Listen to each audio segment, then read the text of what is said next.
The unanswered mysteries surrounding ancient civilizations have been a source of inspiration for many conspiracy theorists. In fact, some of these mysteries are so interesting that many of us either already believe them or would like to. One thing is for sure though, none of those thousands of conspiracy theories have ever been, what's the word? Oh yeah, classified. Or have they? We're all aware that the CIA has done some questionable things throughout history for the sake of national security, but you wouldn't expect a book to be both a national and international threat. The CIA recently declassified parts of a book that talks about lost ancient civilizations and the catastrophic events that made them vanish thousands of years ago.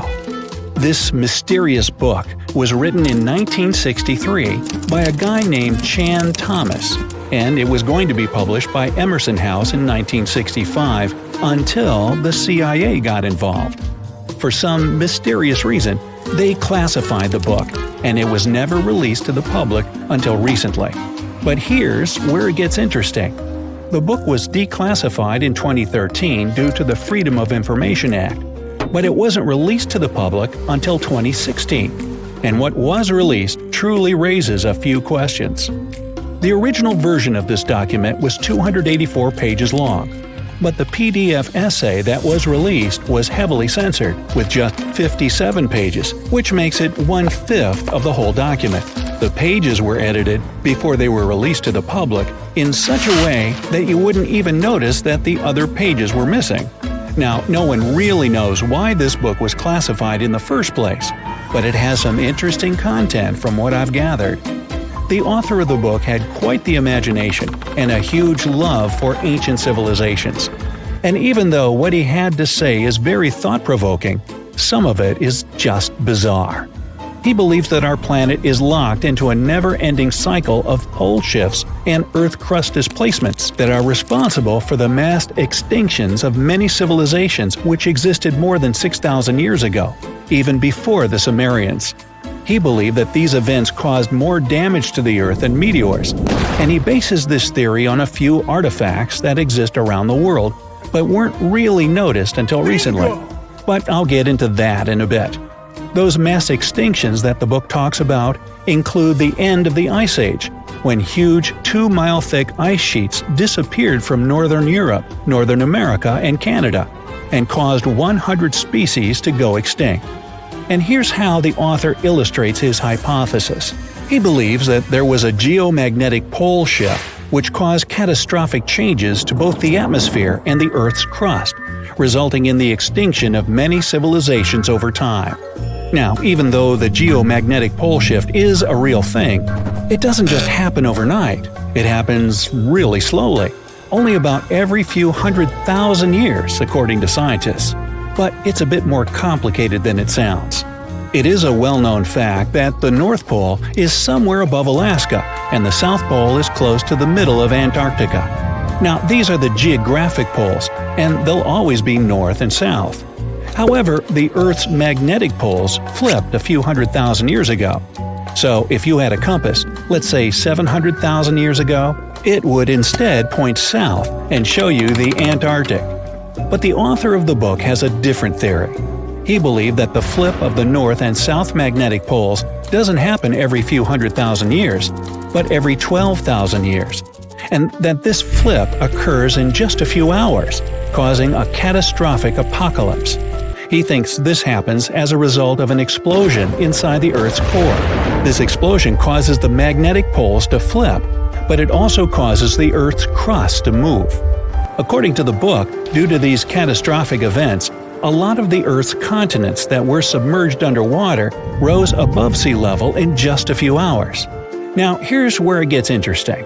The author also states that the Peruvian Andes were beneath the ocean before the last pole shift. And even though it seems far-fetched, since the Andes are approximately 22,000 feet above sea level, there was evidence to support that claim in the late 80s. Scientists found whale bones and fossils that are said to be millions of years old on top of the Andes and the Himalayan mountains.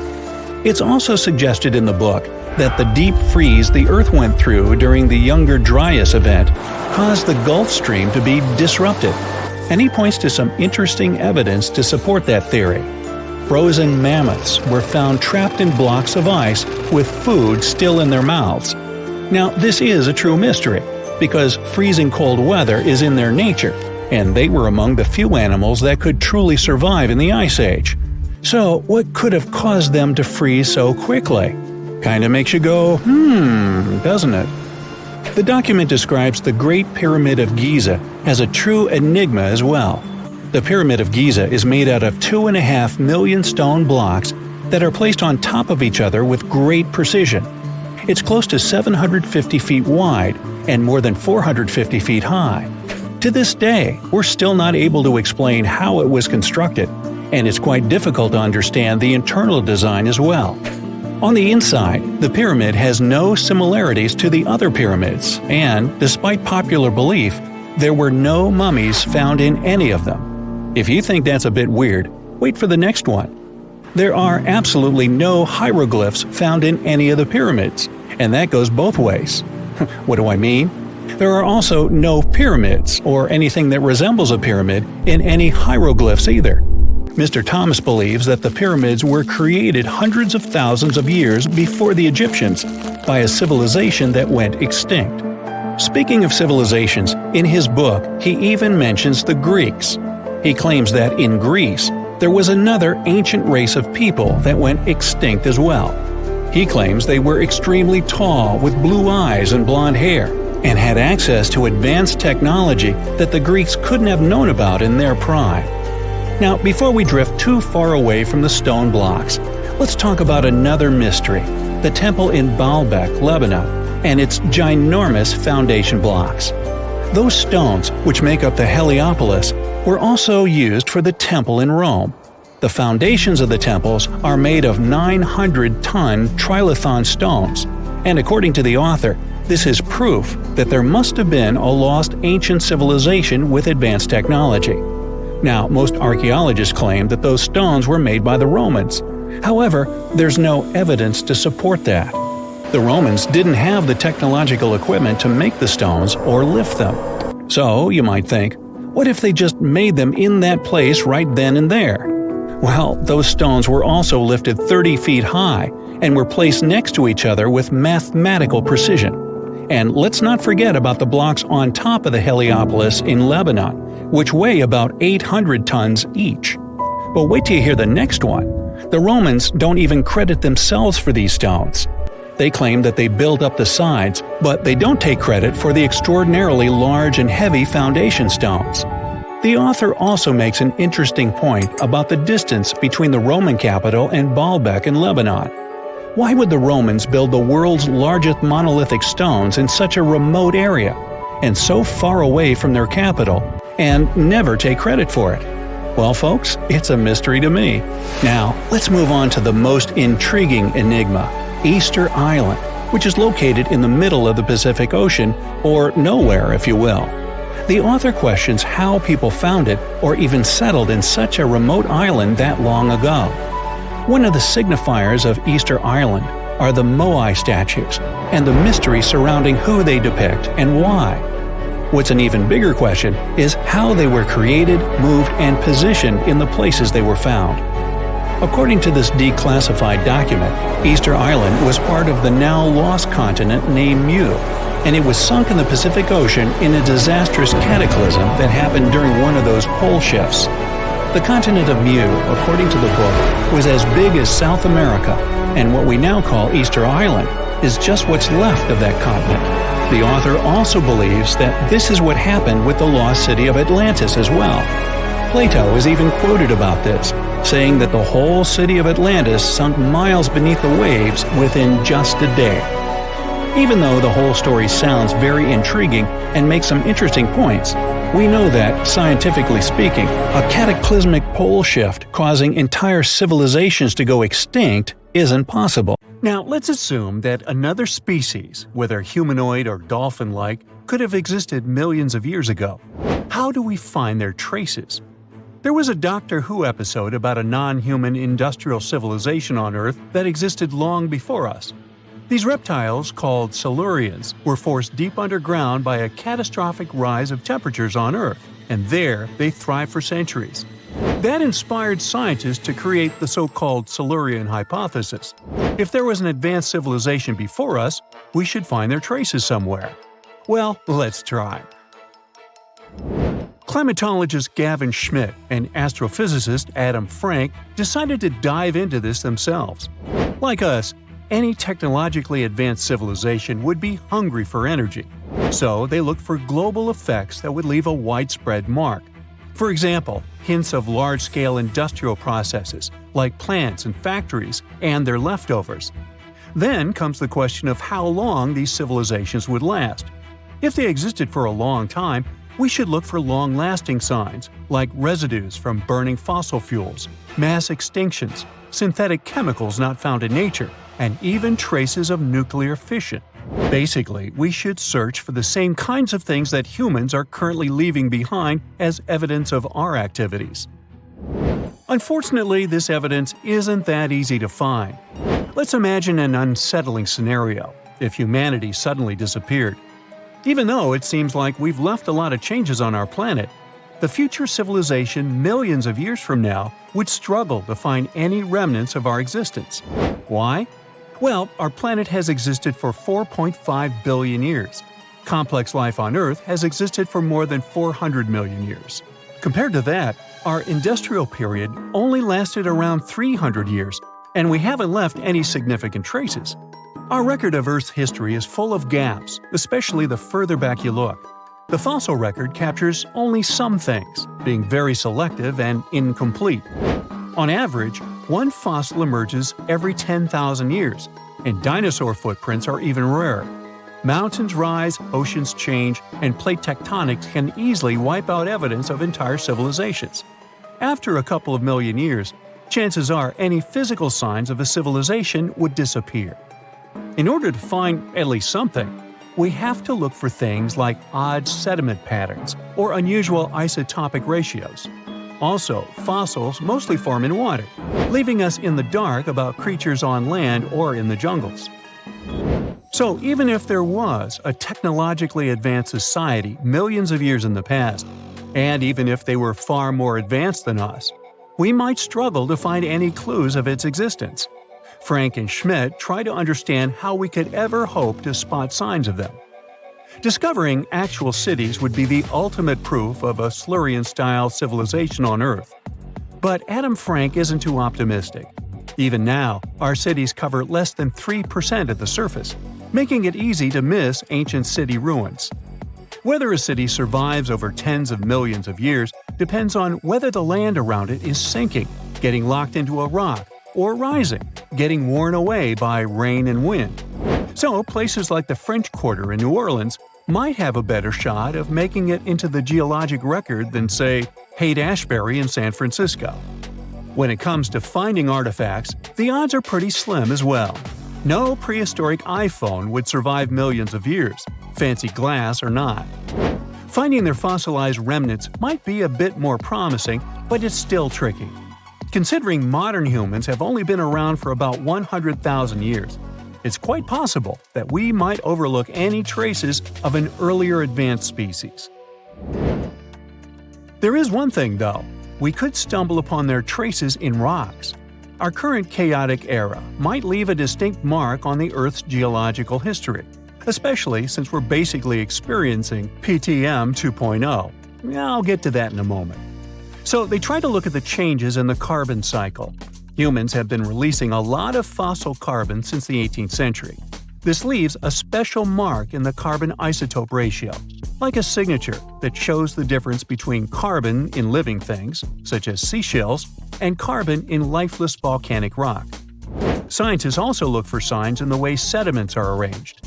Large coastal deltas might mean that there were bigger rivers made by folks in this hypothetical civilization. Traces of nitrogen could suggest big-scale farming, where they used a lot of fertilizer. Spikes in metal levels in the sediment could mean runoff from heavy industries.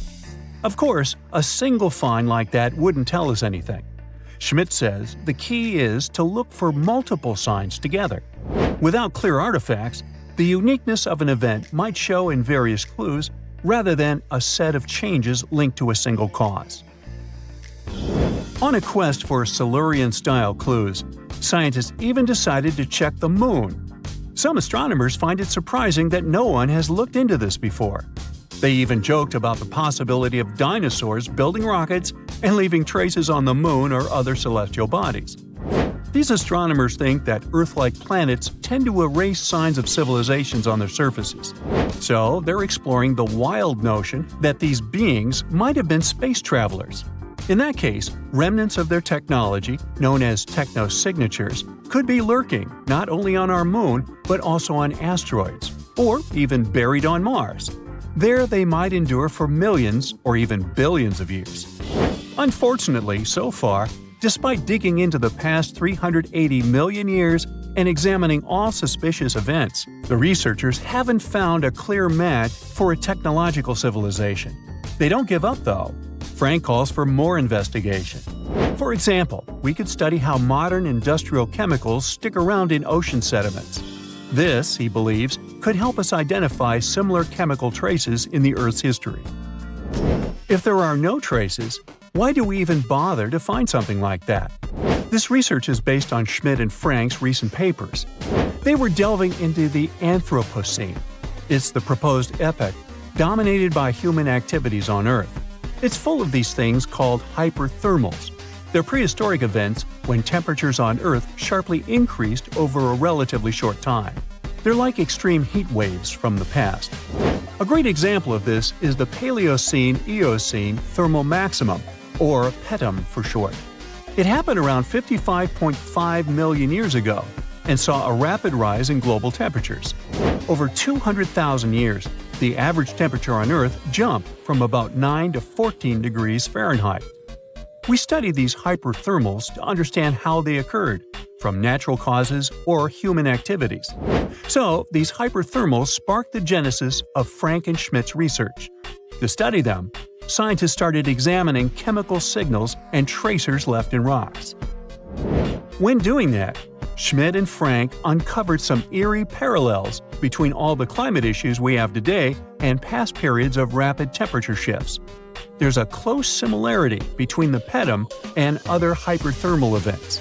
So all this work isn't just about solving a historical mystery. Understanding our impact on the environment can guide us to finding better ways to live in harmony with the planet and avoid becoming a forgotten species in the future. Our Milky Way is filled with lots of planets that could be just right for life, but we don't know if there are other civilizations out there. Earth is the only place we know of with living beings. About 200 years ago, people wondered if there might be civilizations on Mars. Back then, it was a real question, but once we got pictures from space probes, we decided there wasn't any evidence for it, and that idea got stuck in our minds. Now, it's not even considered a valid topic for serious science. It's seen as kind of silly. But no one has set clear limits on what could have happened on our own planet a really long time ago. So, even if there is no proof, we shouldn't throw away the possibility. Don't forget, it took humanity a while to recognize dinosaurs. Maybe Silurians are just patiently waiting for their time. Hey, how do you feel about taking a trip back in time? We're diving into the history of the Amazon forest to unravel the mystery of its lost cities. Grab your bug spray and hop on. The Amazon forest is the world's largest rainforest. The environment there can be extremely challenging for human life. Yet, the legend goes that the Amazon has been home to sprawling settlements, rich in unmeasurable wealth. Could that really be true? Or is that none other than a figment of our collective imagination? The legend of El Dorado might be the myth that started this whole thing. As European explorers began their excavations in American lands back in the 1500s, word got out of an Amazonian civilization that used to paint their leader in gold as an offering to higher powers. The legend of El Hombre Dorado, aka the Golden Man, began to quickly spread around Europe. Explorers got excited at the possibility of finding an infinite amount of gold somewhere deep within the Latin American jungle. And as you can imagine, expeditions to the continent began to multiply with each passing year. It didn't take long before explorers found this civilization. They were known as the Muisca people and were located in Colombia, near Lake Gudavia. The Muisca people had a tradition of painting their leader, aka the Zipa, from head to toe in gold. In a ceremonial gesture, the Zipa would swim into the river, spreading gold dust all over the lake. For the Muisca, this was their way of acknowledging and thanking the higher powers of the universe they believed in. When European explorers heard and witnessed this practice, they were amazed. For them, gold was used solely for commercial purposes as their main currency for trade. This made them think that the Muisca people must have stacks and stacks of gold hidden somewhere in the jungle for them to use it so abundantly. Well, that's how the legend of El Dorado was born. What was once the practice of El Hombre Dorado traveled on word of mouth until it became El Dorado, a fictional city that was most likely to hide piles of gold. The hunt for this city led Europeans to spend large amounts of money to scour the Amazon forest. Unfortunately, all of their expeditions came back empty-handed. That is, if they ever came back at all. Now, jump to the beginning of the 1900s. In England, the Royal Geographic Society, a prestigious British institution, was looking for somebody willing to travel down to Latin America to trace the border between Brazil and Bolivia. More specifically, the part of the border that is nestled deep within the Amazon rainforest. One Sir Percy Fawcett was a Latin American aficionado, and he gladly volunteered to do the job. Oh, it's important to note that the Amazon forest is virtually the size of the continental USA. It sprawls across 8 countries, including Brazil, Peru, and Bolivia.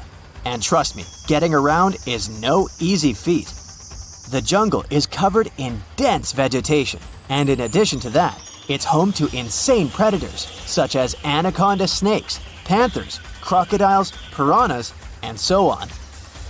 But despite all that, Fawcett was very successful in his mapping adventure and seemed to be wanting to come back more.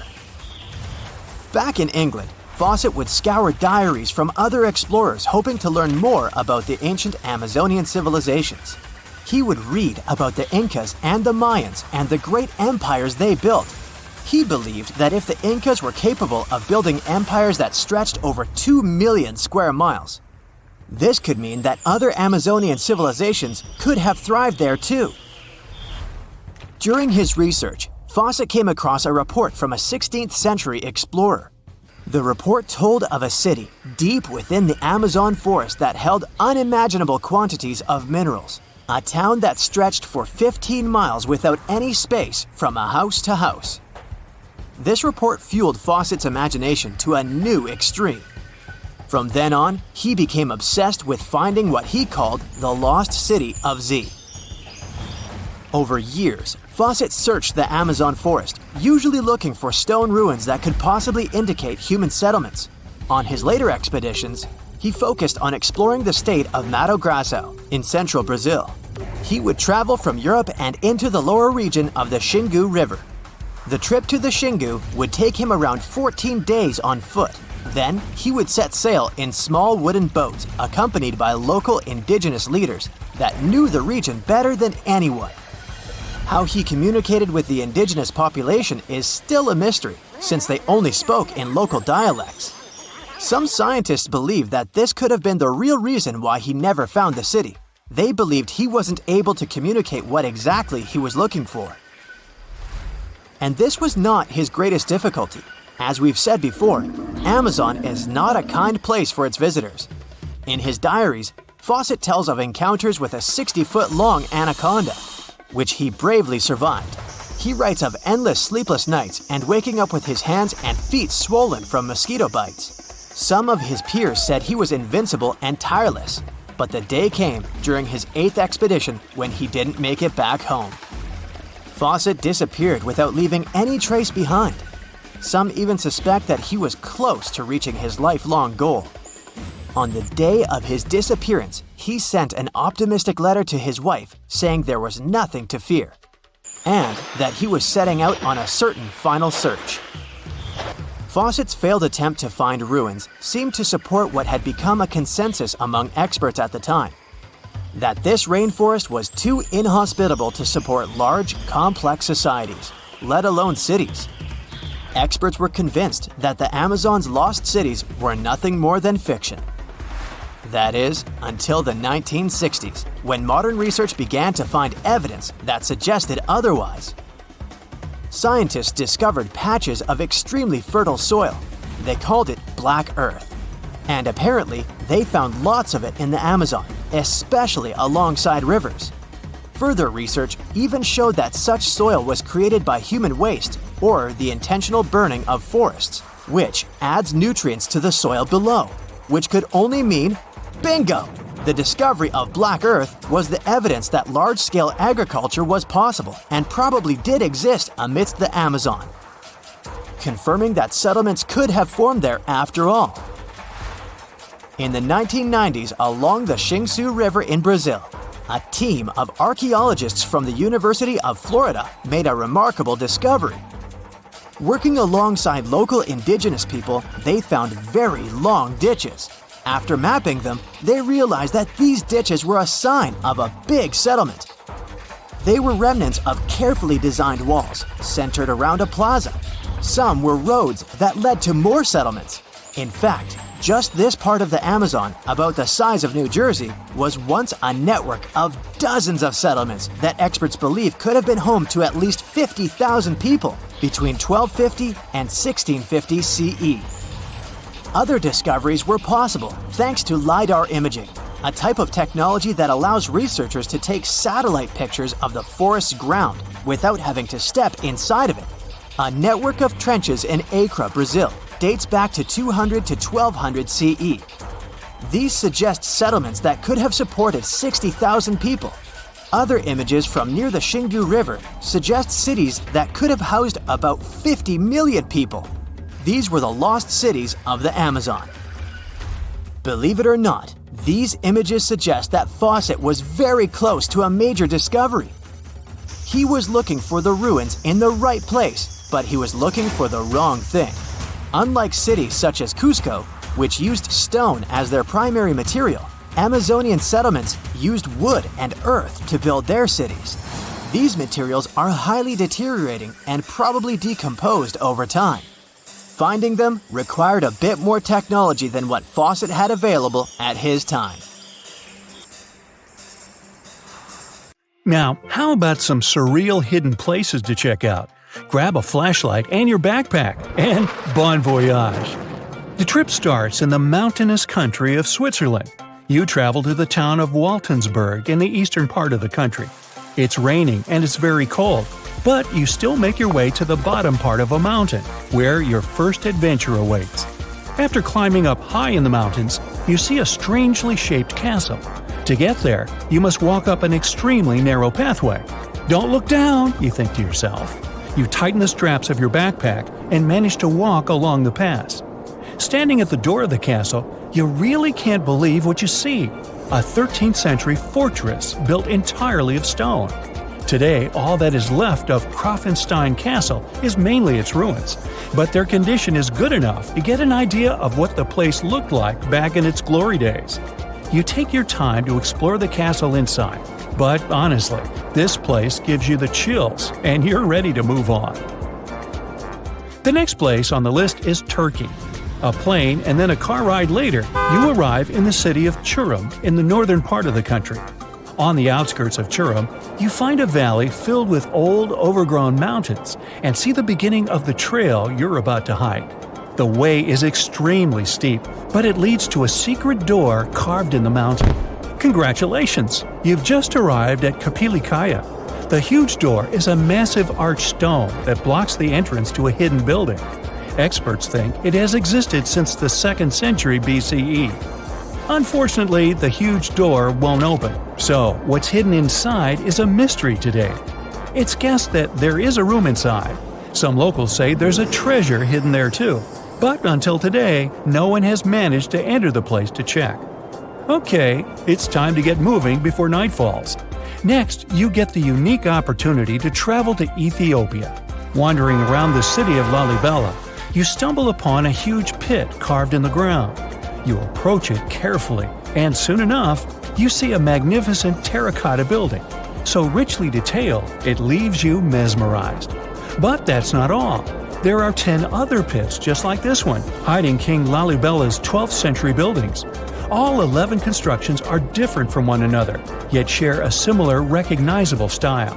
They were hand-carved over the span of 24 years, only with the help of chisels, which is unbelievable given that these buildings are up to 50 feet high. That's about as tall as 5 African elephants stacked on top of each other, if you could do that.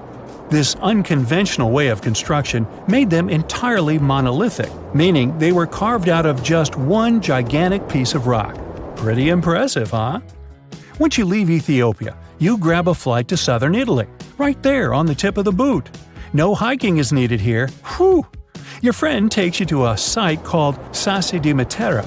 It's a Paleolithic city carved in the slope of a steep hill. You might feel like you've traveled in time here, as local stone houses and ancient buildings are unlike anything you've ever seen before.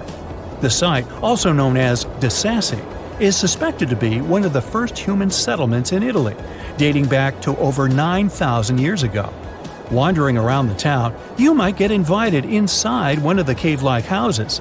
Oh, and as weird as it may sound, some of the streets run on top of people's homes. Talk about Paleolithic urban planning. You're probably becoming an expert on rock-cut architecture by now, but there are still a few sites left on your list. Next off, you head to Slovenia to visit the world's largest cave castle.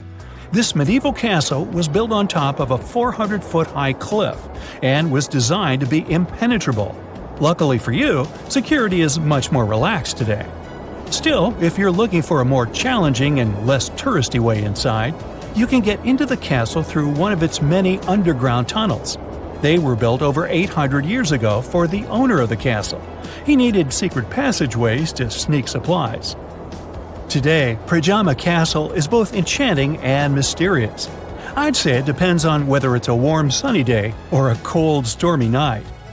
After this medieval experience, you head on to visit Petra, a magnificent Jordanian monument found in the middle of the desert.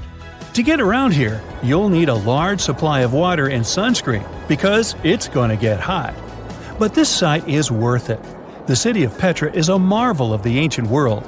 Back in the 4th century BCE, this region was a trading hub at the crossroads of commercial routes. Petra was a wealthy city, home to the Nabateans, an Arab Bedouin tribe that thrived in the region for many years. The rock-carved gate-like structure Petra is famous for is called the Pharaoh's Treasure. It stands at the main entrance to the site and is said to have a treasure hidden inside. You might feel tempted to check it out for yourself, but that's an adventure for another trip. For now, you hop on another plane ride, this time to the Americas. First, you visit the USA, more specifically, the mountainous state of Colorado. You make your way to Mesa Verde National Park. There, in between the greenery and abundant vegetation, you'll find over 600 dwellings built in the cave beneath the cliff, carved deep into the mountainside. This ancient village is now considered a heritage site. The local Puebloan tribe built it back in the 1190s. One of its main buildings is called the Cliff Palace. It's a multi-story construction built from sandstone and mud mortar. The palace alone housed over 150 rooms. If you're feeling sporty, you might want to visit the balcony house. To get there, you'll have to climb a 32-foot ladder. You'll get to see a mid-sized village of 38 rooms, including 2 kivas. Those are traditional chambers that were built by the Puebloans for ceremonial purposes. Still in the U.S., you make your way to the hills of South Dakota. You're there to visit one of the world's most impressive human-made sculptures on Mount Rushmore. What's so mysterious about this place, you might ask? Well, during Mount Rushmore's construction, a 70-foot-long secret tunnel was built behind the head of Abraham Lincoln. The tunnel was supposed to hold all the documents and artifacts important to the United States history. After the designers thought it through, they decided it was better to hide them in a safe box in the floor of the tunnel. The box holds the history of how Mount Rushmore came to be carved, as well as a brief history of the U.S. and the 4 presidents depicted on the mountain. Amazing, right? Now, you're headed down to Machu Picchu, a South American site hidden between the Peruvian mountains. Machu Picchu itself is already a mystery. Researchers still don't know why or even how the ancient Incan civilization managed to engineer the stone-built citadel all the way back in 1450 CE. To get there, you must endure a 3-day hike, reaching the impressive altitude of 8,000 feet above sea level. Or you can get a train, but that's no fun, right? You're here to check on a relatively new discovery.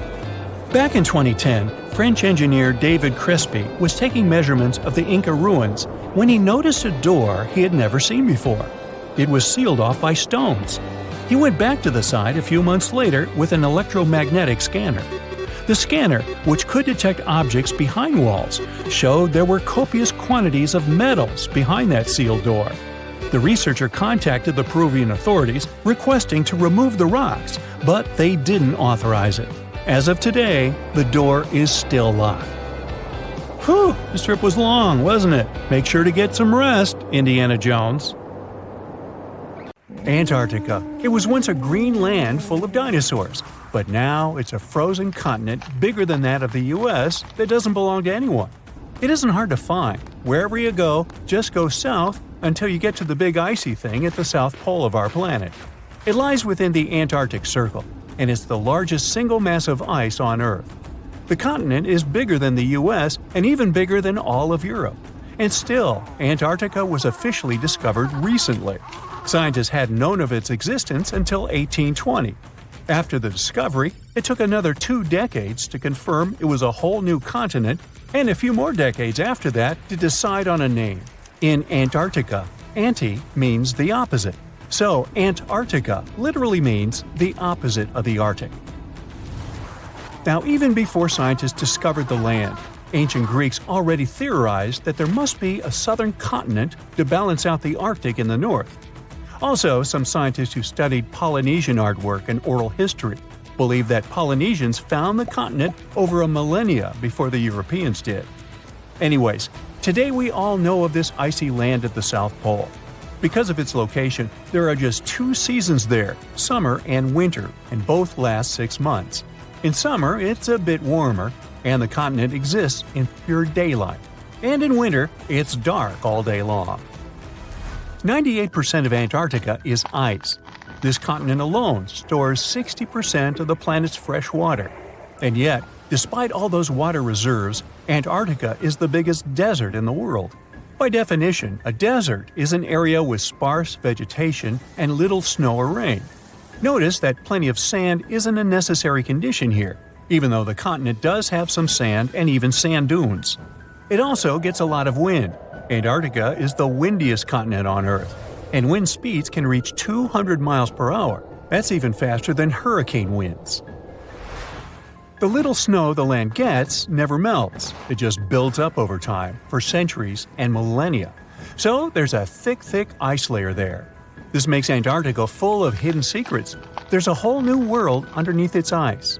For example, there are a lot of mountains on the continent that are like 9,000 feet tall. It's taller than 3 Burj Khalifas stacked on top of each other, if we must, and that's currently the tallest skyscraper in the world. But we don't see all those mountains because they're all hidden under the ice sheet that's almost 16,000 feet thick. There's also a lake down there, beneath over 11,000 feet of snow. The lake is called Lake Vostok, named after Vostok Research Station, under which it's located. Originally, it was just a hypothesis.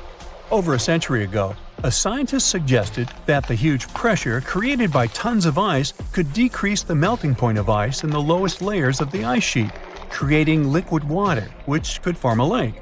He didn't prove his ideas in his lifetime, but others continued his work and confirmed that this theory was true. There's also a canyon in Antarctica, hidden underneath huge masses of snow too. It's deeper than the Grand Canyon we have in Arizona. There is a mountain range that divides the continent into 2 parts, East Antarctica and West Antarctica. The western part of the continent is experiencing higher temperatures and is starting to melt. If West Antarctica melts and releases its stored water, it will raise the average global sea level by about 16 feet. That will be enough for some cities all over the world to completely disappear. Perhaps the first to turn into a water world will be Thailand's capital, Bangkok, which is just 5 feet above sea level. Then it will be Amsterdam in the Netherlands, followed by Ho Chi Minh City in Vietnam, Cardiff in the UK, and New Orleans in the US. People do a lot of work in Antarctica now, residing there for many months at a time to study this mystery of a continent. Over the years, even a few children were born there. But it's not a country, and the land doesn't belong to anyone.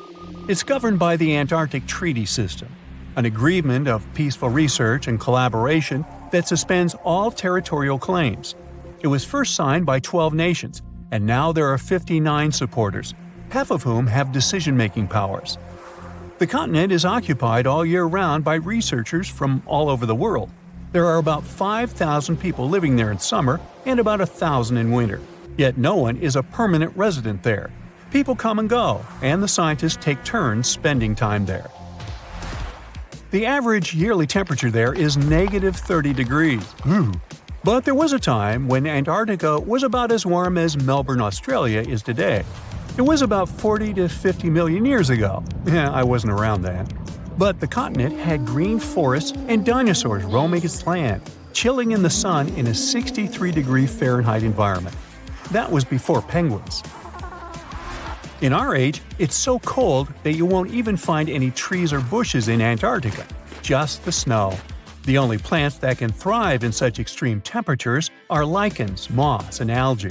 People can't stand such freezing conditions for lengthy periods of time either, so the continent has never had any indigenous population. Well, that is, if we don't count penguins, seals, whales, and a few other types of birds that live there now. Antarctica's fauna is the scariest and least diverse on the planet because only a few organisms can withstand its harsh conditions and because non-natives aren't allowed to be brought there. So, if you decide to travel to Antarctica with your cat, well, you can't. Hey, I don't make the rules. But those few species that live on the South Pole totally own the place. There are no more than 5,000 people there and around 20 million penguins. They are a kind of settlers, though. Penguins' first ancestors lived in Australia and New Zealand. There are still a few penguin species there, including the smallest penguin on Earth that is just 1 foot tall. Still, most of the penguins migrated to Antarctica at some point, possibly because they were attracted by the greater food supply there. It's not the cold that made them like the land. It turns out, most penguins leave the continent when the summer ends. The only ones that stay there are male emperor penguins, and they do it to warm and protect eggs left by their mates. But where do all the other penguins go? At first it was a big mystery even to scientists, but then they attached some tiny location devices to the legs of a few of these animals and figured it out. Penguins go to live in the southern oceans while it's too cold in Antarctica.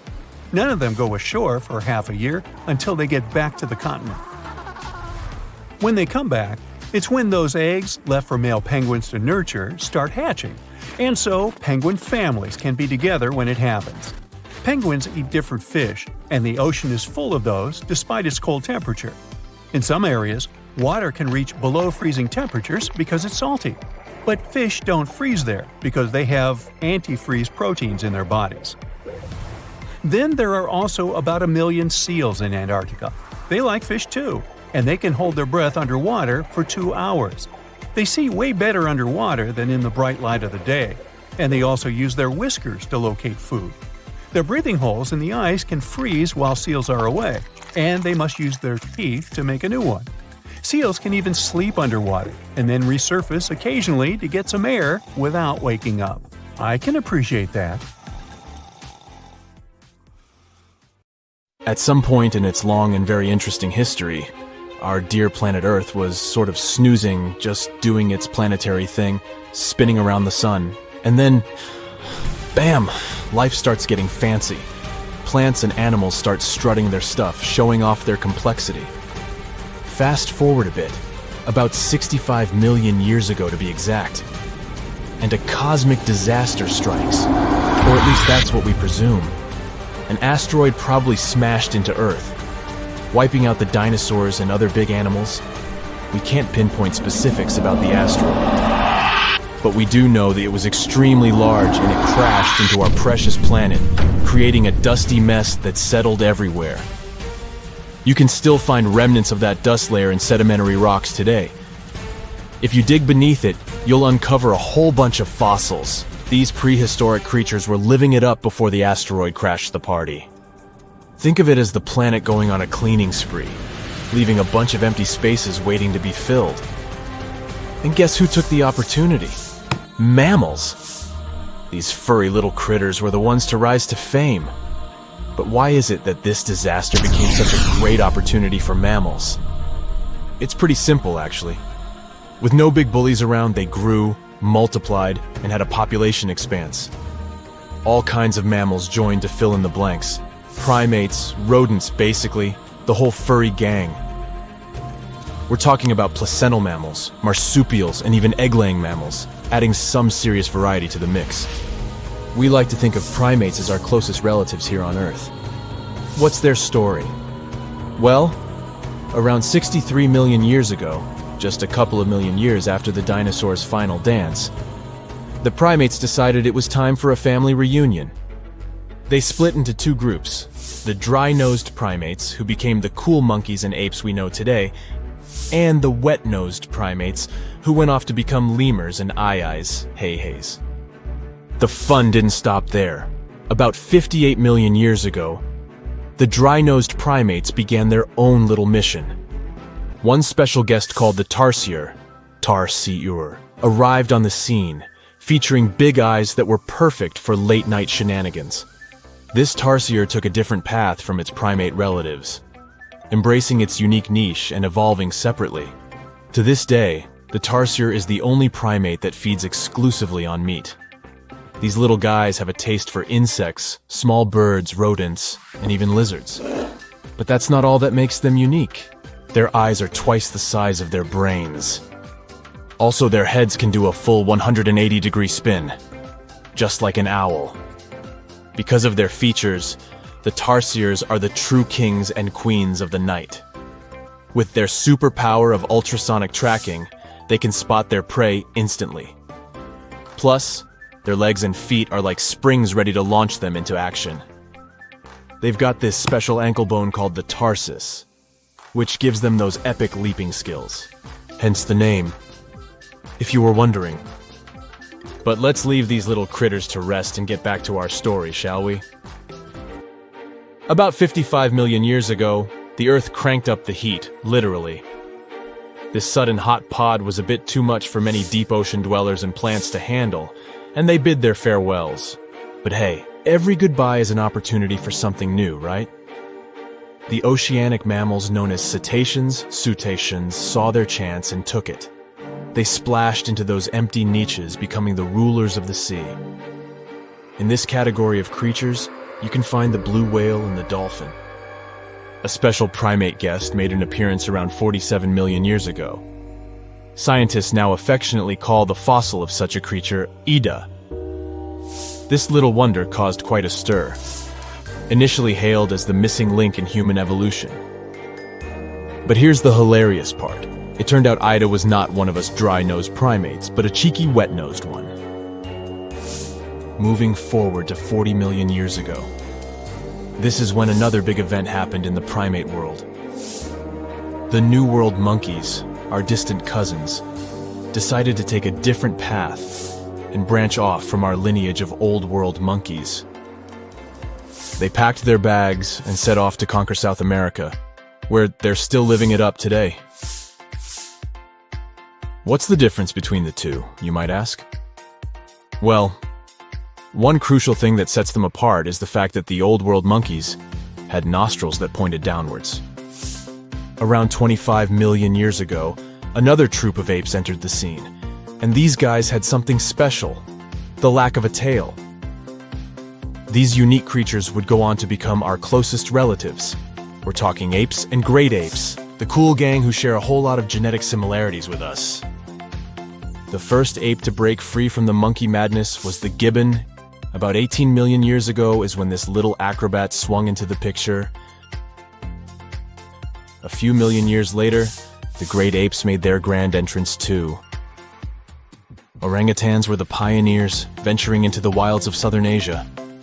We're getting closer and closer to the present. It was 7 million years ago when the great apes took a major fork in the evolutionary road. One path led to our ancestors, the future Homo sapiens, and the other path led to chimpanzees and bonobos. These two primate branches remained united for a few million years before finally going their separate ways. 5.6 million years ago, a game-changing ape, called Ardipithecus, made its way into our evolutionary history. It had a special talent, bipedalism. That's right, this was one of the first apes to walk on 2 feet, probably making its primate buddies raise an eyebrow or two. The real showstoppers, however, arrived around 4 million years ago, the Australopithecus crew. These were the earliest members of the hominina hominina subtribe, our tribe. What made them so special? Well, probably the fact that they brought some serious tools to the game. Stone tools, to be precise. It seems that at some point in their evolution, these clever primates started using stones to make their lives easier. Now here comes a crucial turning point in our story. About 2 million years ago, our ancestors faced a food shortage. Survival of the fittest was the name of the game, and 2 strategies emerged. Group 1 went for stronger jaws, allowing them to chomp on tough foods like nuts. Group 2 had a different idea. They opted for weaker jaws, but bigger brains. They wanted access to a wider range of food options. Obviously, the bigger-brained group took the prize. And here's where our gang comes into play. Around 2.5 million years ago, a type of primate also known as handyman made its mark on history. These clever beings had larger brains and knew how to put those neurons to good use. About 1.9 million years ago, a new star emerged, Homo erectus. These creatures not only walked upright, but also had brains that were almost twice the size of the handyman's. They took the world by surprise, becoming the first of our direct ancestors to venture out of the African continent. They even knew how to tame fire. Approximately 700,000 years ago, the world witnessed a culinary revolution. The earliest evidence of cooking appeared. And around 500,000 years ago, our ancestors decided it was time to become a bit more fashionable, donning the first evidence of clothing. Our very own species came to be just 300,000 years ago. Told you we were late to the party.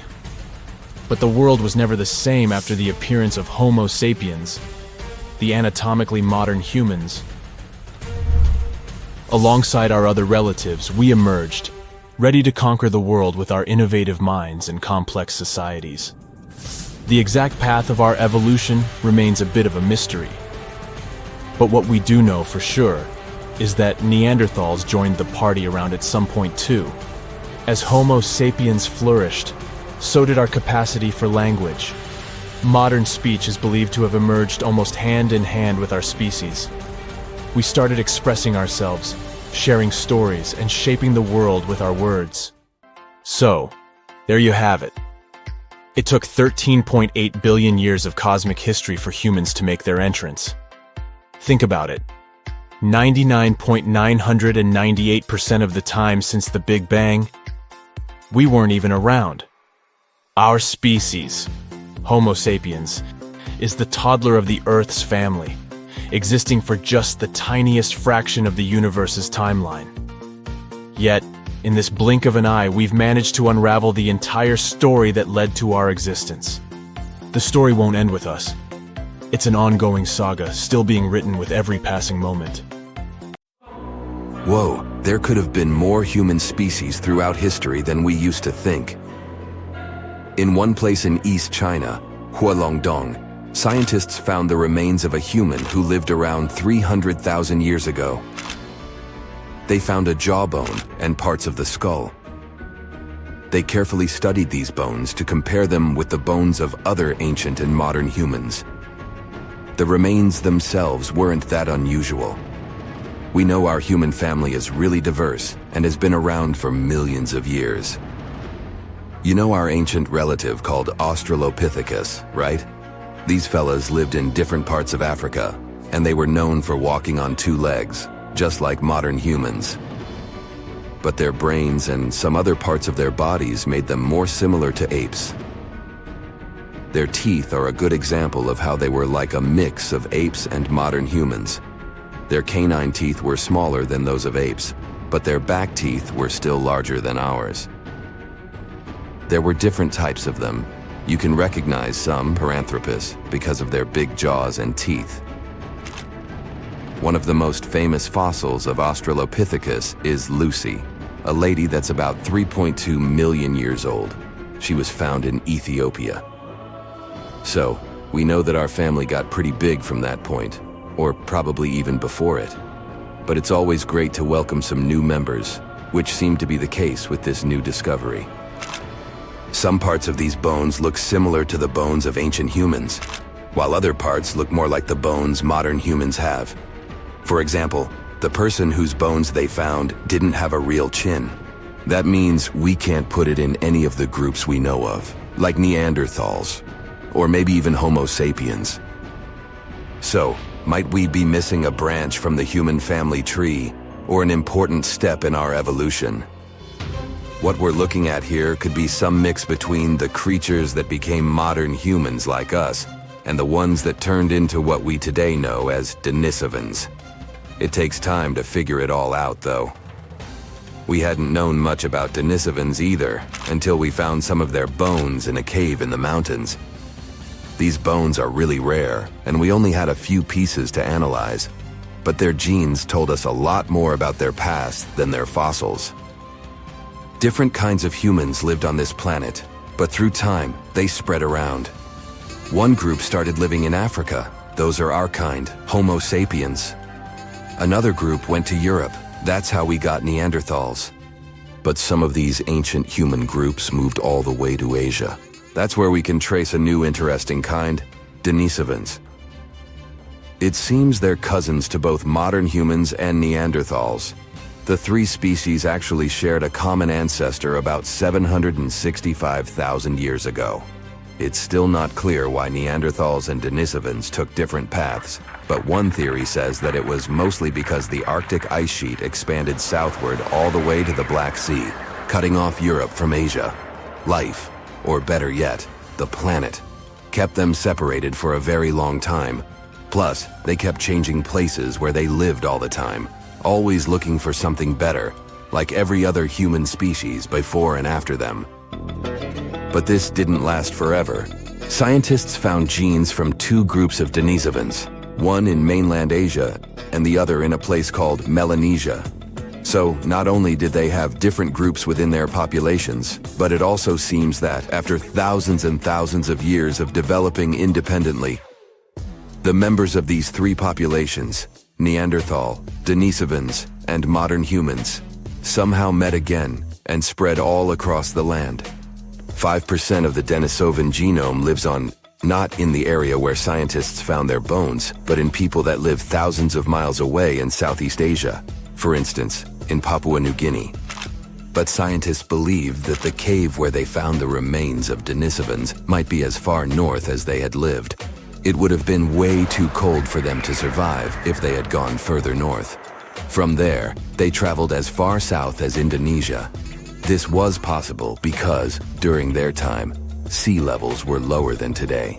So Indonesia was connected to mainland Asia. But they probably didn't make it to Australia since it was still separated by water.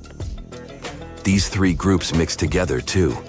Scientists have found a bone of a girl who had a Neanderthal mom and a Denisovan dad. It's the only first-generation hybrid human we've discovered. She even got a cool nickname, Denny. One of the mysteries about Denisovans is how they disappeared. Maybe they mixed so much with other humans that they just blended in. Or it's possible that modern humans' ancestors were stronger, had better tools, or even brought some diseases that didn't affect them, but affect Denisovans. Climate and where they lived might have also played a role. Denisovans lived in a wide range of environments, from cold parts of Asia to tropical Indonesia. Climate changes and the challenges of different habitats might have been really difficult to survive. But it's hard to draw strict lines in our family tree. We're still relatively new at learning about it anyway. Who knows how many new members we are about to discover? Half a century ago, a team of scientists had an idea that a collection of fossils they found at the Great Rift Valley in Tanzania were actually the remains of some new human species. Yup, that was the time when we welcomed Homo habilis into the family. It was a big discovery at that time since people mostly believed that the story of our evolution had been really simple. First, there were Australopiths that looked like apes. After them, there was Homo erectus, the upright man. They most likely lived in Africa around 2 million years ago, but also expanded really quickly across Eurasia. It was the first human species that we know about to have traveled such long distances to find a better place for life. They looked and behaved like humans. Plus, they were probably the first of our ancient ancestors who learned how to deal with fire. Maybe they were the first to cook food as well, and that's what we're definitely thankful for. Cooking food was an innovation that made the human diet more nutritive, and we could grow bigger and smarter brains. So, yeah, Homo habilis made things more complicated. They could walk on 2 legs, but they could also be better at climbing trees than walking on the ground like us. Plus, their brains were smaller than what a human should probably have. At first, it seemed these fossils could be from a completely different side of the family, related to other creatures, Australopithecus africanus, that looked like apes. But more and more digging showed that even though its jaws and teeth were similar, Homo habilis was still bigger and a bit different. The name means handy man, because they were probably able to make and use simple tools. Searching for more fossils in Africa wasn't easy because a team of researchers had to deal with wild animals and tough conditions all the time. But eventually, they managed to find some teeth and a strange skull that was, again, something different from the ancestors we knew about. The teeth were really big, so this new fella got the nickname of Nutcracker Man. For a long time, everyone believed this kind had evolved to eat hard foods. But the fossil teeth didn't show much damage, so they might have been eating food that was softer than we thought. This finding might help us understand how our teeth have been evolving through time, too. And right there, in the same layers of soil where Nutcracker Man was lying, they found ancient stone tools. At first they thought those had belonged to Nutcracker, but as they kept digging, they found more fossils that didn't match Nutcracker Man. It means that someone else must be the real tool maker. But that's another story for another time. You're an adventurer looking for a golden hourglass hidden in the jungle of an exotic country. Finally, you find the artifact. Someone starts shouting as soon as you grab it. "Stop! This is the police! Hands up!" You look around and see 2 officers. You turn the hourglass over and fall into a suddenly formed portal that takes you through space and time. "Hey you, stranger, don't move! What are you doing in our temple?" You look around and see 2 guys with swords. They're the police of ancient Babylon. The vast kingdom in Mesopotamia was the first in history to invent a list of laws and punishments for their violation. The list of these laws was called the Code of Hammurabi and contained 282 laws. They were carved on stone pillars around the 10th century BCE. The laws had rules about the family and behavior in society, and generally were similar to the laws of modern civilizations. The authorities of Babylon created special police squads consisting of locals. Their goal was to monitor public order and ensure no one broke the law. Some records of the squad's work have survived to this day. They talk about how the ancient police stopped noisy feasts, monitored tax payments, and searched for thieves and looters. In general, their routine was similar to the routine of modern police. They guarded temples and made sure that nothing was taken from them. You're now in their temple, holding the golden hourglass. The sand pours down, and you teleport to another place. It's the 14th century. You're in Nigeria, on a hot plain under the scorching sun. You hear someone approaching you from behind. "Stop! Don't move! Your fate will be decided at the meeting." 2 Okanko guards, members of the Ibu ethnic group, walk to you holding spears. Okanko consisted of rich and poor people, young and old. They were the judges of justice, and ensured that no one violated the laws. Each village had its own Okanko squad. They severely punished those who cheated or harmed other people. Okanko also solved land disputes. Before passing a verdict or sentence, Okanko discussed it at public meetings. You haven't broken their law, but you're a stranger in their village, so they want to grab you. Fortunately, the hourglass transports you out of there. Now you're inside a temple in ancient Egypt. You hear barking dogs, screaming monkeys, and human voices. Who are you? You turn around and see the Magi, the police of the Middle Kingdom of ancient Egypt. These experienced guys with swords patrol the streets with dogs and even monkeys. They were residents of the neighboring kingdom of Nubia. Still, as the territory of Egypt expanded, they offered their services as the guardians of order. During the New Kingdom, the temple priests of Egypt performed police functions. They protected temples and caught looters and thieves. If someone stole something from a temple, temple priests arrested the thief and conducted their own investigation. They won't investigate anything this time as you disappear and continue your journey. You're in a hot jungle now. You can see large stone buildings through bushes and trees and hear a flowing river and people's voices. You're next to a large agricultural area. It looks like a modern civilization in a tropical forest. But this is the 15th century, and you're in the Incan Empire on the South American coast. Police officers are called tokrikokes here, which means the one who sees everything. Two tokrikokes pass by you and don't tell you anything. The Incan Empire had a developed legal system, and no one could arrest you just like that. The one who accused another person of violating the law had to be above the rank of the accused. Therefore, tokrikokes were the most senior people in cities. They kept order and also conducted a population census. Their duties also included the distribution of land and the construction of roads and bridges. They held all court proceedings publicly and punished those who committed serious violations. But for petty hooliganism, people were just subjected to public censure. Here, you feel safe thanks to the harsh but fair laws. But the hourglass is restless and takes you to ancient Greece. And to be honest, you're out of luck because the Cryptia of Sparta is in charge here. These tough guys got trained in duels from an early age and developed incredible strength and endurance. Yeah, everything is as we've seen it in the movies. The Cryptia means hidden. This police force always acted cautiously and quietly to deliver a crushing blow. They didn't have armors or big swords.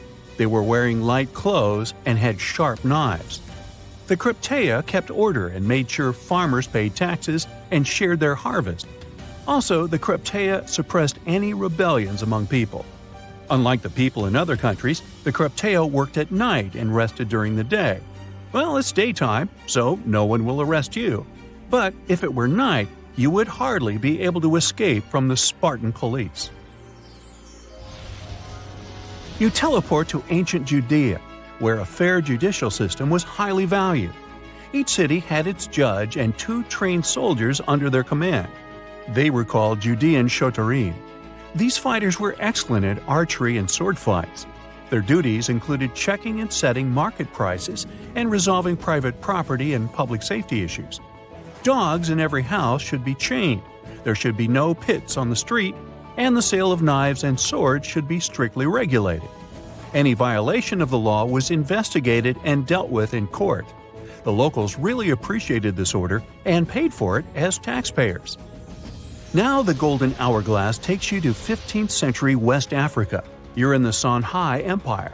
This was one of the largest countries in West Africa with first-class police called the Kadi.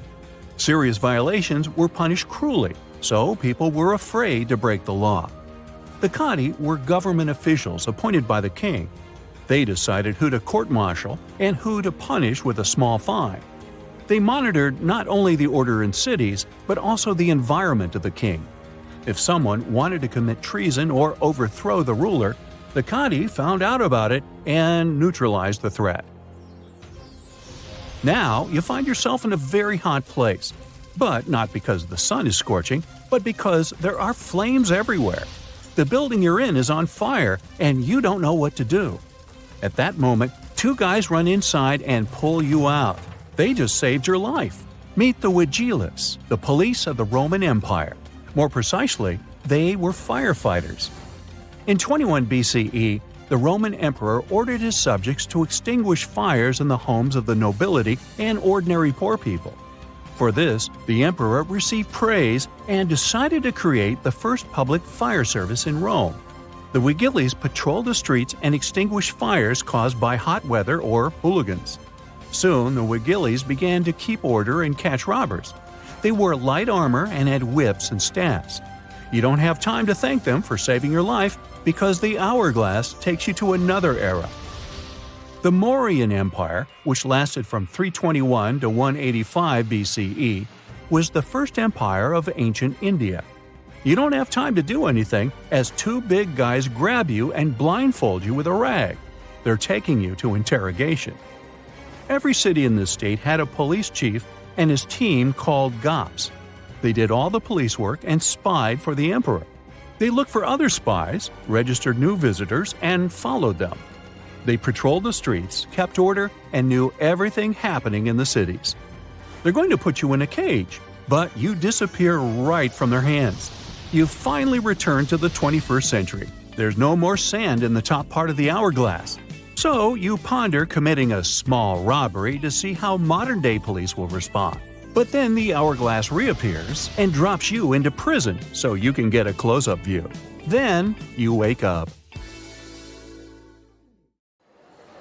It's the first day of your long-awaited trip to the Amazon forest. You flew all the way to South America. More specifically, you landed in the city of Manaus. It's the heart of the Brazilian Amazon. So far, you've traveled by air, car, and now water. You are on a tiny boat, moving through the dark waters of the Amazon River. Yes, the river is also called the Amazon. And just FYI, it's the second longest river in the world. It loses only to the Nile River in Egypt. The Amazon sprawls for an impressive 2,700 square miles, beginning in Peru and ending only when it meets the Atlantic Ocean off the coast of Brazil. To get a closer look at the forest, you decide to start by exploring it by boat. First up, you watch some piranha fishing. You can even try to catch one yourself if you like. As you may know, piranhas are carnivorous fish that inhabit the Amazon River, so it might not be your best option to go swimming in these waters. One of the most emblematic species of alligators present in the Amazon River basin is the broad-snouted caiman. It looks pretty much like a regular alligator, except for the fact that it has a yellow chin. Your guide leaves the boat and searches the water to show you a caiman up close. He also tells you of another legendary creature that lives in the dark waters of the river, the pink dolphin. Lucky you get to witness a family of pink dolphins showing their fins near your boat. They look magical from the place where you're sitting. You've probably never known dolphins can be pink, huh? After a few mesmerizing moments, you discover that the dolphin's pink color is nothing but an illusion. The animals are originally pinkish-gray, but due to the brown colors of the Amazon River, they look vivid pink when you stare at them from above. Your guide tells you that the pink dolphin is a central character of Brazilian folklore. Locals believe that the pink dolphins can turn into humans and wander off into towns at night. You get off your boat near one of the entrances to the forest. Now you're going to continue your trip on foot. Your guide says that you are venturing into very dangerous terrain. The Amazon is home to some of the creepiest species of wildlife on the globe. But don't worry, we'll get to see a lot of them today. You've come prepared, of course. Bug spray, a raincoat, and your sharp eyes. Inside the jungle, you need to be alert at all times. You may have heard legends of the anaconda, a snake that can swallow animals as big as a cow in one go. Sorry to break it to you, but those are not just legends. Reptiles like these do actually exist. They live deep in the jungle. Is it right there, moving between the trees? Is it a spider? The so-called live bird-eater is a monster spider. Its legs can grow up to a foot in length, and the spider itself can weigh around 6 ounces. It's also known as the king of tarantulas. You shouldn't get too close, of course. It's not venomous to humans, but its bite can surely sting. As its name suggests, the live bird-eater can even eat birds, as long as they are smaller than it is. Up next, you run into another species of spider that draws your attention. This one is so tiny that you almost don't see it. It's known by the popular name of the decoy spider. You see one of its creations, a gigantic spider built by the tiny Colossal spider in order to scare off large predators. This is as amazing as it is creepy. A spider that uses the remains of other insects and dry leaves to create the image of a large spider on its web. If it fools predators, perfect! But to us humans, this work of art looks almost endearing. Who knew there were artists in the arachnid world? Near a small lake, you witness a unique scene. A large snake is slowly slithering its way toward a lizard that is resting on a rock. The lizard seems obvious to the presence of the dangerous reptile, but right as the snake is preparing to attack, the lizard flies the scene in its iconic way. The so-called basilisk lizard is famous for its ability to walk on water, or rather run across the water. This isn't an illusion, just a matter of balancing. The small lizard moves its legs on top of the water very fast, while its long tail serves as a counterweight. I wish I could do that. If you've ever wondered what a frog looks like on the inside, you've come to the right place. Right in front of your eyes, there is a rare local species of frog. It's known as the glass frog. This species of amphibian has a type of transparent skin that is completely see-through. In other words, you can see the frog's interior with astounding clarity. It's as if you had X-ray vision. Moving on with your journey, soon you come across a pond. Floating on its water is probably the biggest water lily you've ever seen in your life. These huge plants are also known as the Victoria Amazonica. They can measure up to 8 feet across and hold the weight of a grown-up person.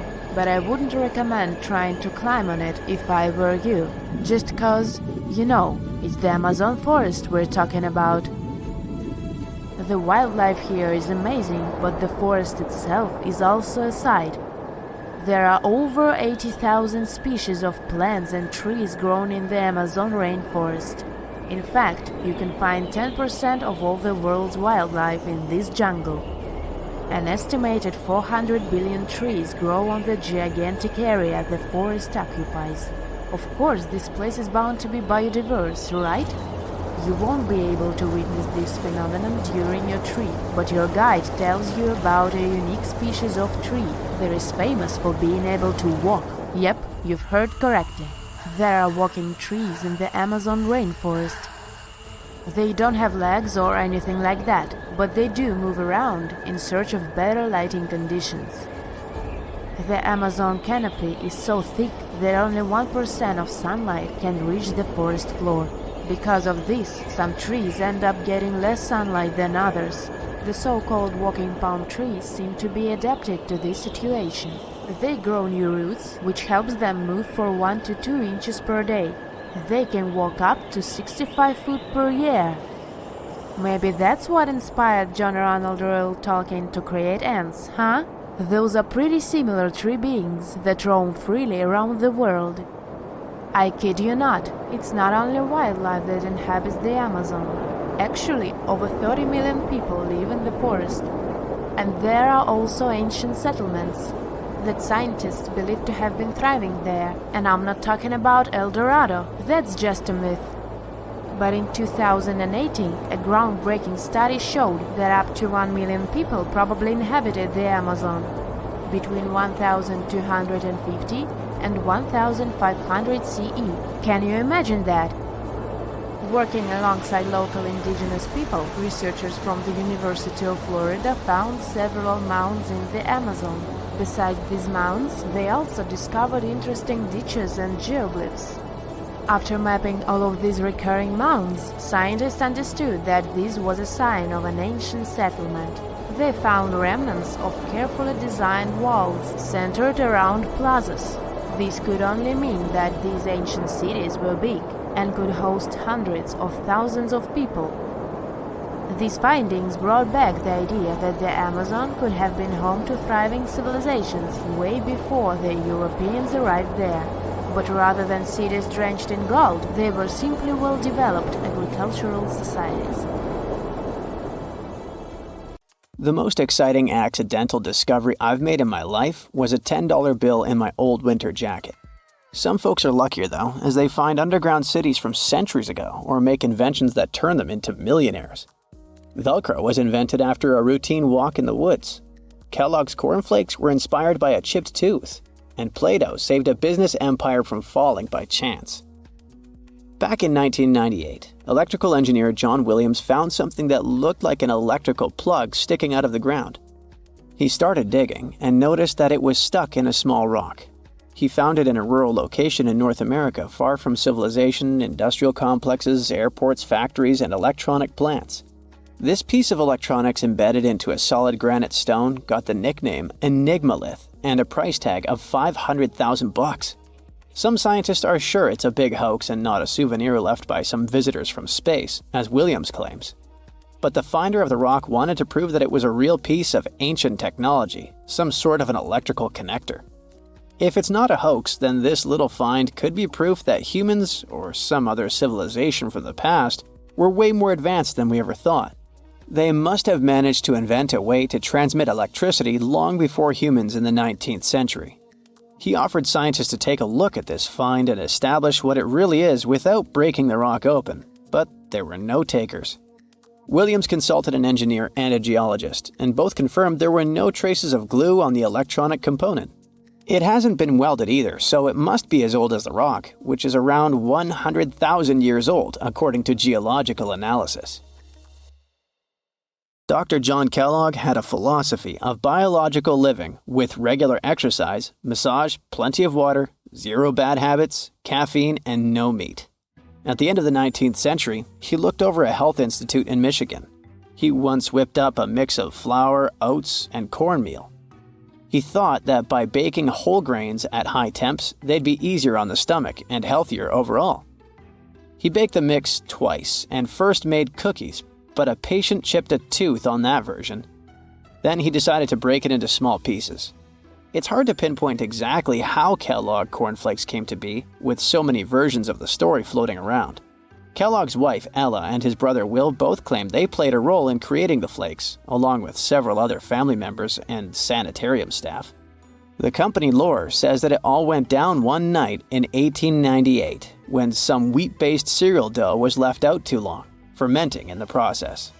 When rolled out thin, the slightly moldy dough turned into these perfect large thin flakes that got all crispy and yummy in the oven. Over the next few years, Will Kellogg kept tweaking the recipe and realized that corn, not wheat, made even crunchier, tastier flakes. His brand, Kellogg's Corn Flakes, has grown into a multi-billion-dollar company. Swiss engineer George de Mestral once went for a walk with his dog and came back with a concept that would later go to space. Once they got back from the woods, de Mestral noticed that his pants and his dog's fur were covered in the tiny barbs of the cocklebur plant. He examined the burrs under the microscope and noticed that they were shaped like tiny hooks that stuck to loops on clothes and fur. He decided to recreate that natural tech to design an extra strong fastener, one with many practical uses. He was testing different materials for his invention for so many years and finally settled on nylon. He also needed to design a special type of loom that could weave the fibers in the right size, shape, and density. It took de Mestral a total of 14 years until he introduced the world to Velcro, which means velvet and hook in French. De Mestral was hoping his invention would replace the zipper on clothes, but the fashion world found Velcro cheap-looking and unattractive. But NASA didn't think so, and used Velcro for astronaut spacesuits and helmets in the 1960s. Now, Velcro is used everywhere, from footwear to toys to airline seat cushions. Before the middle of the 20th century, most homes were heated with coal. It left soot throughout the house, which was especially visible on wallpapers. Colossal Products was the largest company that sold wallpaper cleaner, but in the 50s, more and more people switched to gas, oil, and electricity, and the sooty buildup problem was mostly solved. The owner of Colossal Products was trying to save his business. Meanwhile, his sister-in-law read that wallpaper cleaner could be used to make holiday decorations. She worked as a nursery school teacher, and modeling clay was pretty hard for her students to handle, so she decided to test this material for molding into different shapes, and it works out just fine. She told her relatives about the discovery and suggested a name for it: Play-Doh. The Colossal company was about to go bankrupt, so it was a great alternative for a new business. Soon enough, Macy's and Marshall Field got interested in the new toy and started selling it. Play-Doh was originally only in one color, white, but soon expanded to red, blue, and yellow. They also made several changes to the original recipe, but the mixture is still mostly the same as when it was used to clean wallpapers. An urban legend says that if you take all the Play-Doh compound ever made and put it through their Fun Factory playset, you'll get a snake that will wrap around the planet 300 times. A man in Turkey was renovating his home when he knocked down a wall in his basement with a sledgehammer. He found a tunnel behind the wall that led to an ancient underground city. The tunnel led to more tunnels and then halls and chambers. It turned out to be a whole underground complex with 18 stories and without a single inhabitant, abandoned a long time ago. It was the city of Derinkuyu, built thousands of years ago, a home for up to 20,000 people. Whoever built it had great skill, and it's rather easy to build tunnels out of the soft rock, but cave-ins are a big risk. None of the floors at Derinkuyu have ever collapsed. The city had a complex ventilation system with over 15,000 shafts. The upper levels had the best ventilation and were used for living and sleeping quarters. The lower levels were mainly used for storage, but they also had a dungeon. In between, there were room for domestic animals, a school, a convent, and small churches. John Martin, a forestry professor, was out exploring a forest in Wisconsin one night. He was shining a UV flashlight up into the canopy to spot lichens, fungi, plants, and frogs that glow under the UV light. Then suddenly, he heard a flying squirrel chirping at a bird feeder, pointed the flashlight at it, and saw it light up pink.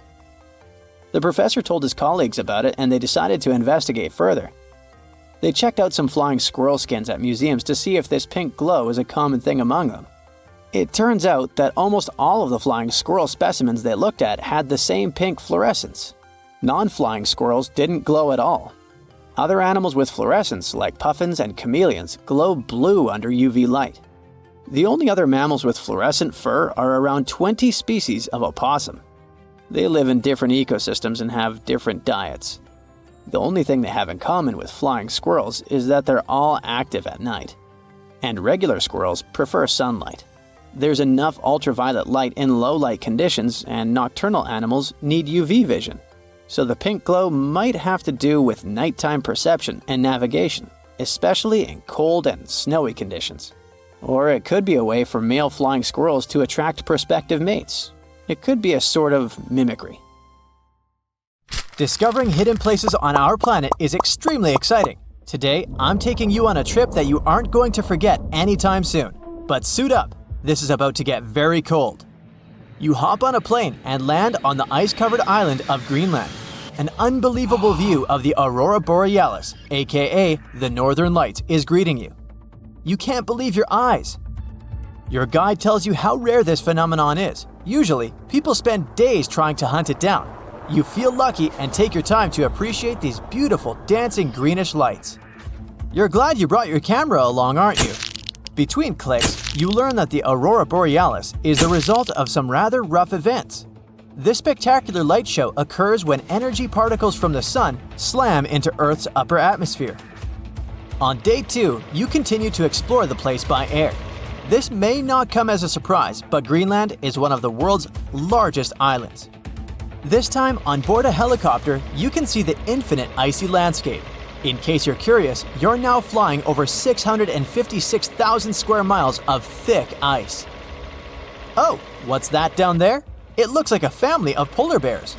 You don't want to get too close, of course. The conditions in Greenland might be too tough for people to live there, but some animal species do very well in this land of ice. Those are reindeer, wolves, and Arctic foxes. On your way to Greenland, you probably made a pit stop in Copenhagen. Denmark is one of the few countries that have commercial flights to Greenland. You didn't know this before, but you find out that the island is actually part of the Kingdom of Denmark. On a map, it's right between the Arctic and Atlantic Oceans. You're lucky to have a local pilot that tells you about the secrets hidden in this scenery. Under this 2-mile thick white surface, there's an entirely different world. A world filled with canyons, meteor-carved craters, and millennia-old plant fossils. You are beyond excited to go visit one of these spots, but of course, you'll have to use your imagination, as all of it is hidden under ice. Believe it or not, nearly 80% of the island's surface is covered with it. The first stop on your tour is Greenland's Grand Canyon. You land not far from it, somewhere in the northern part of the island. You may know that canyons are deep, narrow valleys with steep sides, but I bet you didn't know that the word canyon actually comes from the Spanish word cañón, which means tube or pipe. Now, this Grand Canyon has some similarities with the one in the US. First of all, in size. It's at least 460 miles long and up to 2,600 feet deep in some places. There's a true subglacial valley down there, and if you're wondering how this happened, well, the canyon had probably been formed by a river that had been flowing through Greenland before the ice took over. Oh yeah, Greenland hasn't always been covered with ice. It was once green, no pun intended. Many other icy places on Earth, such as Antarctica, were once covered in greenery. Scientists have figured out that in the past, Greenland was mostly ice-free. With the help of airborne radar, they made amazing discoveries. By the way, ice is invisible to radar technology. If you have trouble believing it, try putting an ice cube inside your microwave. It won't melt or heat up. A recent discovery of fossilized plants allowed researchers to estimate that Greenland used to be much warmer than they could imagine. 2021 research conducted by the University of Vermont found fossils of twigs and leaves, which left researchers very confused. They expected to discover sand and rocks in the deepest layer of ice, but instead, they found some clear proof of rich flora. Judging by what you've seen of the landscape, it's hard to believe that forests were once growing here. Today, you'll find some tundra vegetation on the coastal part of the island, and that's pretty much it. But according to the genetic material found in these fossilized plants, researchers believe the island used to be much greener. It's very likely that there were insect-filled forests with butterflies and beetles flying around, and the average temperature on the island varied from 50 degrees Fahrenheit in the summer to 1 degrees Fahrenheit in the winter. NASA's Operation Ice Bridge has flown over Greenland more than 100 times. This has allowed researchers to create 3D maps of the island and figure out the age of each layer of ice in Greenland's ice sheet. Ice sheets can help answer many scientific questions as they form over the span of thousands of years. They're layers of snow on top of more snow. The snow gets compacted into ice, which in turn creates what we call an ice sheet. Remember those fossils we were talking about? They're believed to be from the Eemian period, which was 130,000 to 115,000 years ago. According to the groundbreaking 3D footage from NASA, we can see 3 distinct climate periods within the ice sheet. The uppermost layer is quite flat and uniform. If you decided to dig deeper, you'd find the layer formed during the last ice age. It's more complex and rugged. The ice there is darker than what you see on the surface. If you let your mind wander, you can picture what this part of the world looked like when mammoths were roaming around. If you kept digging, you'd eventually find leftover ice from the Eemian period I've told you about. Now, canyons aren't the only unusual thing found under ice. If you could sneak a peek under all those layers of snow, you'd see an impressive mountain range and also plunging fjords. In 2017, scientists created a map that showed what Greenland had looked like without all that ice.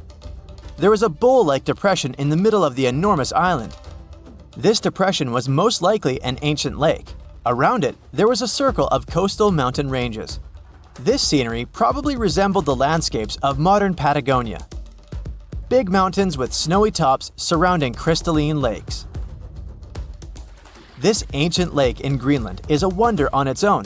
Imagine a pit the size of Rhode Island and Delaware put together. The lake is believed to have covered over 2,700 square miles, and back in the day, it was fed by at least 18 different streams. These crystalline blue waters were surely very inviting, and freezing of course. But if you ended up going for a swim, I'd say be careful, as the water could get up to 800 feet deep in some places. On day 3 of your adventure, you discover a true under-ice water park. While you're wandering around the ice-covered island, your guide tells you to be mindful of the cracks in the surface. These cracks are responsible for the modern-day aqua lounge going on down there. Meltwater and rainwater flow down the cracks in the ice all the way down to the riverbeds. This forms a landscape of jewel-like lakes and streams filled with crystalline water. Researchers estimate that about 60 small under-ice lakes exist there. And yes, they're actual lakes. Perhaps one of the most impressive hidden features on this island is a meteor crater. Under the Hiawatha Glacier, you can find a 19-mile-wide impact crater, big enough to swallow the city of Washington. Apparently, a mile-wide iron asteroid struck Earth's atmosphere within the past 100,000 years and chose Greenland as its landing point. If anyone had been around to see it, they'd have witnessed a real show, a white glowing fireball cutting through the sky.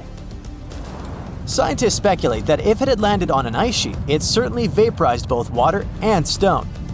Someone standing hundreds of miles from the impact site would have heard a deafening thunderclap and experienced hurricane-force winds. But it actually makes sense. The approximate speed of meteors entering Earth's atmosphere is 45,000 miles per hour. For comparison, that is 2.5 times the speed of a spaceship. It's bound to make some noise and leave a huge crater in the ground. A comfortable abode with a gorgeous view of the Mediterranean Sea will serve as a perfect rain shelter. Well, this is what a real estate advertisement might have looked like for Neanderthals 100,000 years ago. Welcome to the weird and wonderful caves you could live in, or not. Of course, back then, neither real estate and advertising had been invented yet. Never mind the fact that Neanderthals couldn't build houses and often lived in caves. Yet, one of those caves looks an awful lot like a residential building. It's situated inside a high limestone cape called the Rock of Gibraltar. If the Neanderthals had had an economy, the caves inside this rock would have cost a bundle. Navigators discovered it in 1907. They just spotted a big hole inside the fortified rock. For many years, scientists have studied this place and found some traces of Neanderthals. They discovered ancient tools in the cave and bones of old animals. But the coolest thing was, they found 4 caves inside the rock. It was like a residential complex. Neanderthals lived alongside neighbors and helped each other hunt and fish. They created feather decorations and painted abstract drawings on the walls. Imagine our ancient predecessors hanging out in these caves 100,000 years ago. And now, scientists hang out there and study the primeval past of Neanderthals in detail. At the end of 2021, archaeologists uncovered a gap inside one of the caves leading to an unknown tunnel. They crawled through this hole and opened a new space under the cave roof. This place has been closed off from the outside world for over 40,000 years. And it seems it was one of the most prestigious apartments in the entire mountain complex. It has high ceilings with ancient stalactites. The ruined stone curtains divided the apartment into several rooms. Scientists also found the remains of ancient animals and scratches on the walls. It seems that Neanderthals had never lived here, but they used to visit this place. Archaeologists found the shell of a sea snail called dog whelk. One of the Neanderthals brought it here for some reason, but the primary owners of this place were hyenas. These caves show that Neanderthals were closer to humans than to monkeys. They had a way of life and even some customs. There's still a lot of work ahead, and scientists hope to find new rooms inside this rock. Meanwhile, in 2003, archaeologists discovered another early dwelling on the Isle of Flores in Indonesia. Among the green jungle, they found a cave with ancient tools. At first, everyone thought the human ancestors lived here, but then scientists discovered an unusual skeleton of an adult. A thorough analysis showed the skeleton belonged to a 30-year-old woman, 3.5 feet tall, just above the waist of an average adult. The woman's weight was equal to the weight of an adult shepherd. The skeleton didn't belong to Neanderthals or Australopithecines. It was a new unknown species, which scientists called Homo floresiensis, or simply the Hobbit. Also, there were remains of unusual ancient animals in the cave. It was an elephant the size of a cow, some large storks, and giant rats. Archaeologists have found out that hobbits were not the owners of this place. The main inhabitants were the rats the size of a cat. Maybe they were fighting the hobbits. Some analysis shows that Homo floresiensis wasn't our direct ancestor. They were in a separate branch of evolution. The hobbit skeleton looks more like that of a monkey than of modern humans. In 2009, in the dense jungle of Vietnam, archaeologists discovered Son Don, the largest cave in the world. If you go inside the cave and shout, you'll hear your echo a long time. In some places, the height of this cave reaches half the height of the Empire State Building, and the total area is larger than one central block of New York. Son Don is one of the 3 caves in the Vietnamese jungle. Many intricate mazes connect these caves. Inside, you can find unique plants and trees that live separately from the outside world. It's a real underground jungle. In some places, you can find collapsed ceilings that let the sunlight in. Besides unusual trees and plants, ancient stalactites hang there. Some limestone deposits are more than 450 million years old. They were here even before dinosaurs appeared. There are also many rivers in the cave. Rainwater coming down from holes in the ceiling has formed them. Fast streams resemble slides in a water park. They lead to unknown underground labyrinths. Scientists have studied only a small part of all these caves. The next unusual cave is in New Zealand. Hundreds of thousands of fireflies live inside. Each of them glows with a blue light. Together, they light up the cave. It may seem to you that you're on another planet, but you can't stay there for a long time. Special air measuring devices are everywhere. Scientists monitor the level of carbon dioxide necessary for the normal existence of fireflies. These insects are sensitive to the environment.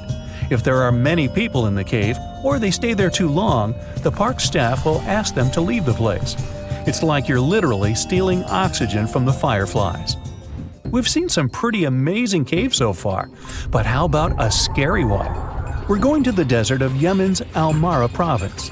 What we're looking for is not a cave, it's just a black hole in the ground, right in the middle of the desert. It's big, the size of a basketball court. It's not its size that could scare you, but what's inside. Scientists are still not sure what it is. From the depths of this black abyss, a disgusting smell of rotten eggs constantly comes out, and sometimes you can hear some strange, frightening sounds. The blackness of the giant hole in Yemen absorbs all the sun's rays, so you won't see what's there even with a powerful flashlight. People flew over this place by helicopter. They filmed using drones and the most powerful lenses, but they didn't catch anything except darkness. It looks like a big ink spot in the middle of golden sand. The locals are afraid to approach this place. They believe the cave leads to another dimension where evil creatures live. At the moment, the giant hole in Yemen is one of the most poorly studied and mysterious phenomenon of nature. How did it appear? How old is it? Where does it lead?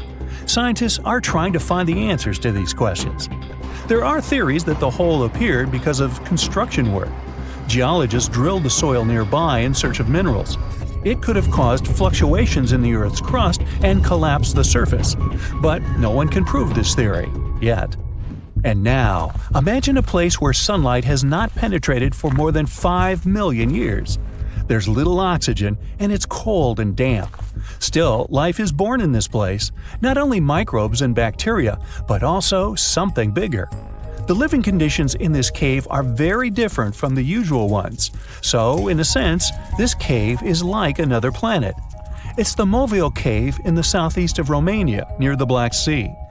The entrance is a small hole in the ground. Inside, a tunnel leads deep below the surface. The levels of hydrogen sulfide and carbon dioxide are above normal inside the cave. The air here is half as much oxygen as on the surface. People can't be here without an oxygen mask, but other creatures living here can. The cave is home to 48 species of living organisms.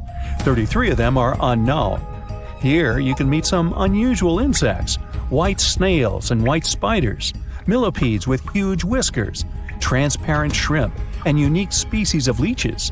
They all live here thanks to the little bacteria autotrophs. They absorb carbon dioxide and release food particles. Bacteria feed on it. Other larger organisms feed on these bacteria, and some bigger organisms eat those little ones. In the end, everyone gets food. In this cave, evolution has created a biological system separate from the rest of the world. Strange and amazing items are discovered often, but figuring out what our ancestors were up to is pretty tough. Especially when all you have are just some rusty cups and cave drawings. It's no surprise that even the experts in lab coats sometimes make mistakes. But it's not just about dusty plates and huge stones. Sometimes there's even humans with large heads. So grab your digging tools and let's travel back to ancient times to explore incredible societies that even scientists can't fully explain. Sardinia may look idyllic now, but I'm not gonna lie, I wouldn't fancy visiting it 3,000 years ago. Rumor has it, terrible giants roamed around this island back then. People even talk about finding human skeletons over 13 feet tall there, although nobody's ever shown anything to prove it. But the stories will make you wonder because some weird stuff has definitely happened. In 1974, over 5,000 pieces of broken stone artifacts were found in a part of the island called Monte Prama, but instead of being displayed in a museum, they were locked up in an underground vault for about 30 years. Sounds a bit suspicious, doesn't it? When they were finally displaced in 2005, scientists put the pieces together to find statues of 38 giant men standing 8 feet tall. Not quite as tall as the legendary skeletons, but still pretty huge. It's thought these statues were made by the Nuragic people, who lived on the island a long time ago. Besides giant statues, they also built over 8,000 massive stone buildings. Perhaps Nuragic weren't giants themselves, but they definitely liked their things big. I do too. I like a big number of likes on our videos. That would be pretty great. Thank you if you liked this and subscribed. Now back to the video. You and I are pretty smart, but we might not be the smartest humans ever. Actually, we might not even be the smartest species. Since 1913, some skull fossils found in South Africa have hinted at a possibly smarter contender called Boskop man. This human-like species might have lived as recently as 10,000 years ago. Their skull suggests they had really big heads, which means their brains could have been 30% bigger than ours. Wow! Their average IQ could have been around 149, making them among the smartest 0.05% of people today. But if a Boskop brainiac was so much smarter, why are they not around and we are? Well, bigger isn't always better, you know. Our brains are a lot bigger than our ape relatives, mainly in the prefrontal cortex. This part helps with high-level tasks like making decisions, remembering things short-term, and being aware of ourselves. The parts of the brain that handle our senses and movements haven't really grown much. So, maybe the Boskops spent too much time dwelling on the past rather than doing practical things like hunting. But this is all just guessing. We really don't know what happened to these clever cousins of ours. Some people even argue that Boskops weren't any different from us, with the only evidence being parts of skulls. The jungle is huge. Did you know the Amazon rainforest is home to about 30% of all the world's plant and animal species? That's impressive. However, the history of one native species, humans, has long puzzled scientists. The mysterious Kasarabe people lived here for hundreds of years and then vanished around 1400 AD. People thought the Amazon only had a few scattered tribes, but recently we discovered big, unusual shapes in the ground called geoglyphs. These might look like simple shallow ditches, but they're actually the remains of a vast civilization that spread over 5,000 square miles and includes about 450 markings. some as wide as 1,300 feet. That's insane!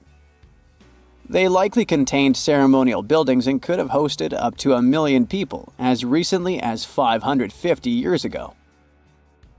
Thanks to new technology like LiDAR, which uses a safe laser to map the forest without harming it, we can explore deeper.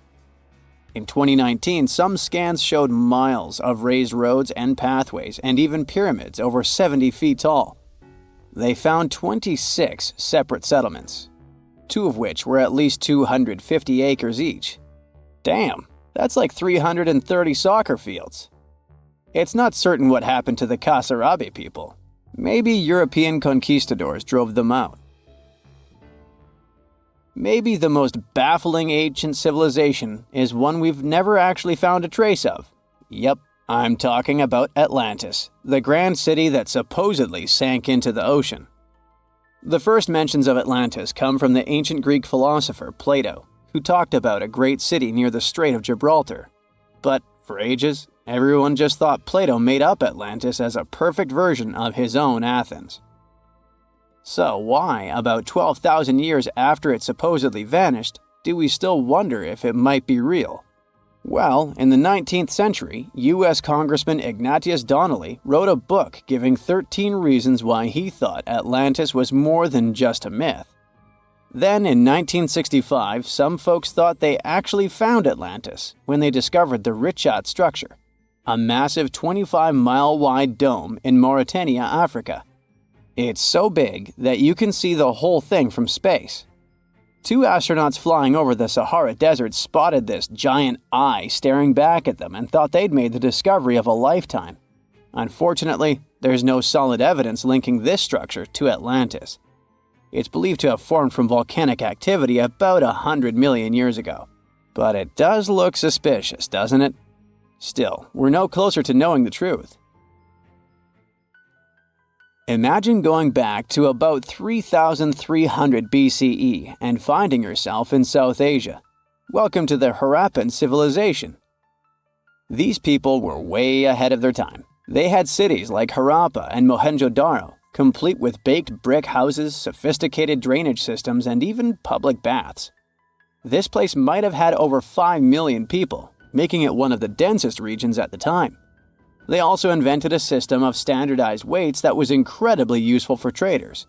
And trading they did. These people had connections stretching all the way to the Middle East, thanks to their great skills in metallurgy. They even had a form of ancient branding. The seals were used to stamp clay on trade goods. Despite being so advanced with a thriving urban life, there's a whole bunch of mystery shrouding their language and script. We've got bits and pieces of their writing, but no one's deciphered them yet, even with all the technology we have today. We also still don't know how exactly their society worked. It looks like they didn't flaunt their social status as much as other civilizations. No grand palaces or massive monuments. Instead, their largest buildings might have been granaries. They sure were practical. Unfortunately, all good things must come to an end. Around 1800 BCE, this bustling civilization started to decline, possibly due to shifts in river patterns. As the environment changed, the Harappans packed up, moving towards more hospitable lands. Ever heard of the Minotaur? The beast with a bull's head and a man's body, hunting the bravest travelers in a massive maze. Well, this wasn't just any old tale. It was one of the most popular dramas of the ancient world. And it was inspired by this place, the island of Crete. The Minoans lived here during the Bronze Age. They had stunning palaces, amazing frescoes, and a culture so rich it still fascinates historians to this day. They built places like Knossos, which was so complex with its multi-story buildings and elaborate hallways that it might have inspired the whole labyrinth myth. Their engineering was so ahead of its time that even their drainage systems were more advanced than what many of us have today. Let me know in the comments which of these stories you find the most fascinating, and thanks for watching. If you've ever wondered what it feels like to walk on diamonds, head straight to the town of Nördlingen in Germany. It seems like a typical fairy tale village with cute houses and red roofs. But its walls and streets are actually studded with over 72,000 diamonds. You'll need a microscope to see them, but they're definitely there. When the first people came to live here, somewhere around the 9th century CE, they were positive they were settling down in a volcanic crater. They didn't know the stone they were using for construction was embedded with millions of tiny diamonds, and the origins of the crater were out of this world. An asteroid slightly larger than half a mile in diameter hit our planet around 14.5 million years ago in what is now Bavaria and left a crater 16 miles wide. The bedrock was under such intense heat and pressure that the bubbles of carbon inside transformed into tiny diamonds at a concentration like nowhere else in the world. The locals didn't pay attention to their houses, built of what was left of that asteroid impact, shimmering on sunrise. Then, in the 1960s, 2 geologists arrived from the USA, studied the landscape from a distance, and noticed it didn't look exactly like a volcanic crater. After further research, they realized their theory that the crater was shaped from above and not from below proved right. They even had to change school books after the discovery, not to mislead the students. Once the word of the crater had spread, NASA got interested in it and sent their Apollo 14 and Apollo 16 astronauts to visit it to learn about what kind of rocks they'd find in space and which of them were worth bringing home. A moon rock that arrived with one of the missions is now on display at the local museum, and astronauts still visit the place. The locals, though, are so used to living among diamonds, they don't even find it special. The Australian town of Coober Pedy is known as the opal capital of the world and exists completely underground. The town even has the first 4-star underground hotel in the world. The reason people settled in this area was to work at an opal mine.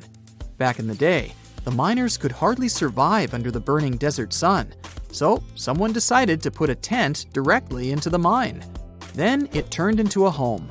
Now, Coober Pedy has around 2,500 residents from different countries, about 30 shops, an opal gallery, museums, a bar, and other buildings, and is a popular tourist attraction. The town of Monowi, Nebraska in the USA has a mayor, a clerk, a treasurer, a librarian, a tavern keeper, and a bartender. Yet, the population is officially just 1. Elsie Eiler has been doing all those jobs, paying taxes to herself and voting herself for mayor since 2004.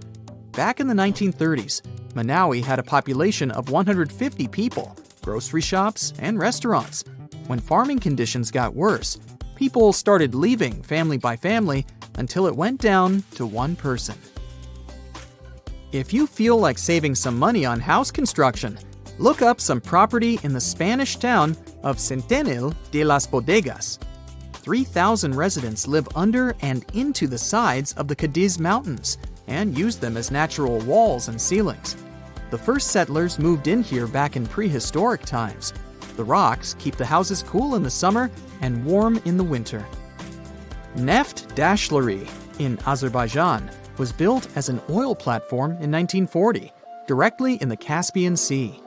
Once they discovered rich oil deposits, it started growing and is now made up of a network of platforms with around 5,000 people working and living here. The town has apartments, bridges, a library, a community center, and even a movie theater.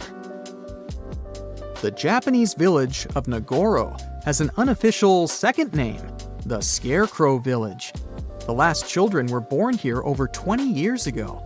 It officially has less than 50 residents, but it feels complete thanks to 350 life-size human dolls. When a local lady came back here in 2000 to look after her aging father, she saw the empty streets, shops, and schools. To change that, she and her friends started making cute dolls to replace the residents. The entire town of Whittier, Alaska, lives under one roof of a 14-story building of a former barracks. That's around 220 people who live here all year round, plus all the shops, a police station, a post office, a hospital, and a church.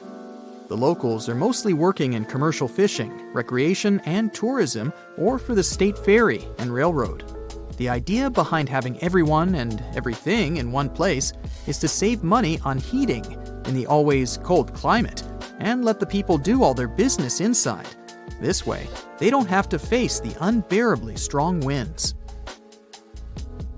There's a town in Svalbard, Norway called Longyearbyen, where the sun sets on October 25th and doesn't rise again for the next 4 months.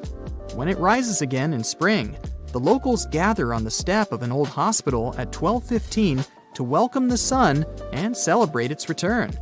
Then, it doesn't set for over 4 months. It happens because of the way the Earth is tilted on its axis. The sun only rises and sets once each year at the North and South Poles.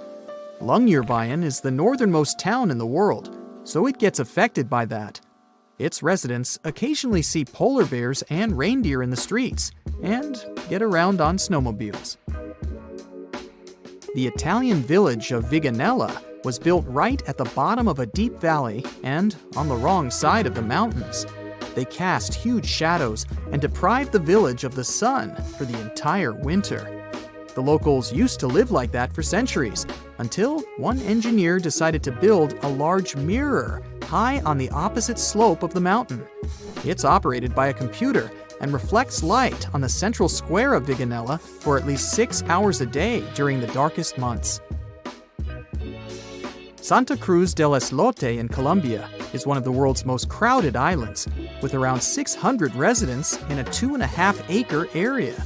Fishermen built this island on a coral platform over a century ago. They chose it because of its beautiful location and the absence of mosquitoes. The families of the original settlers were growing, and most of them never left the island. You'll only find people with 6 different last names living here. When the family needs extra space, they just add an extra floor to one of around 100 homes in town. Now it has a school, shops, a church, and 1 restaurant. There is no traffic, since the streets aren't wide enough for cars or trucks, and the distances are perfectly walkable.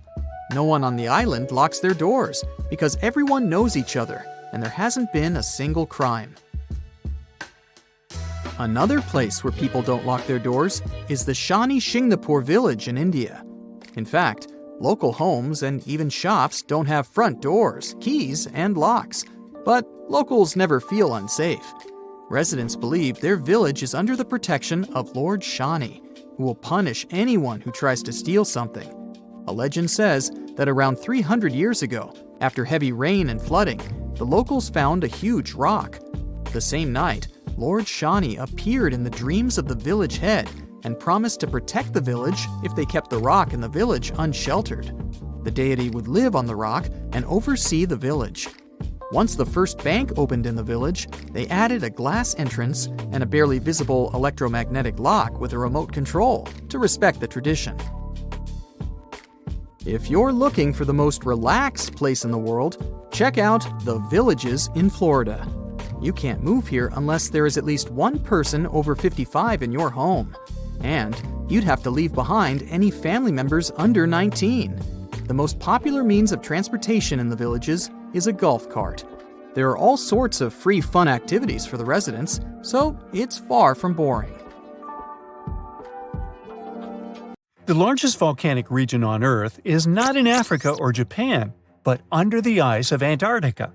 Scientists found 138 volcanoes in its western part, and if they decide to go wild, you'll surely notice it.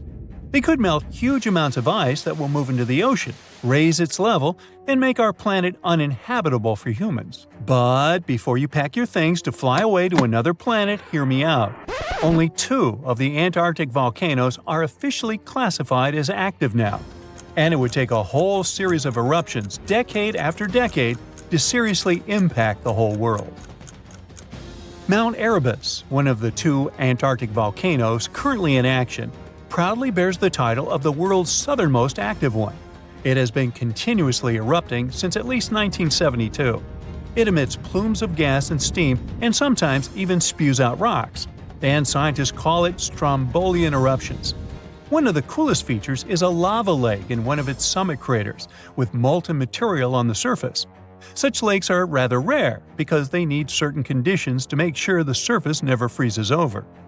The second active volcano is Deception Island, a horseshoe-shaped landmass.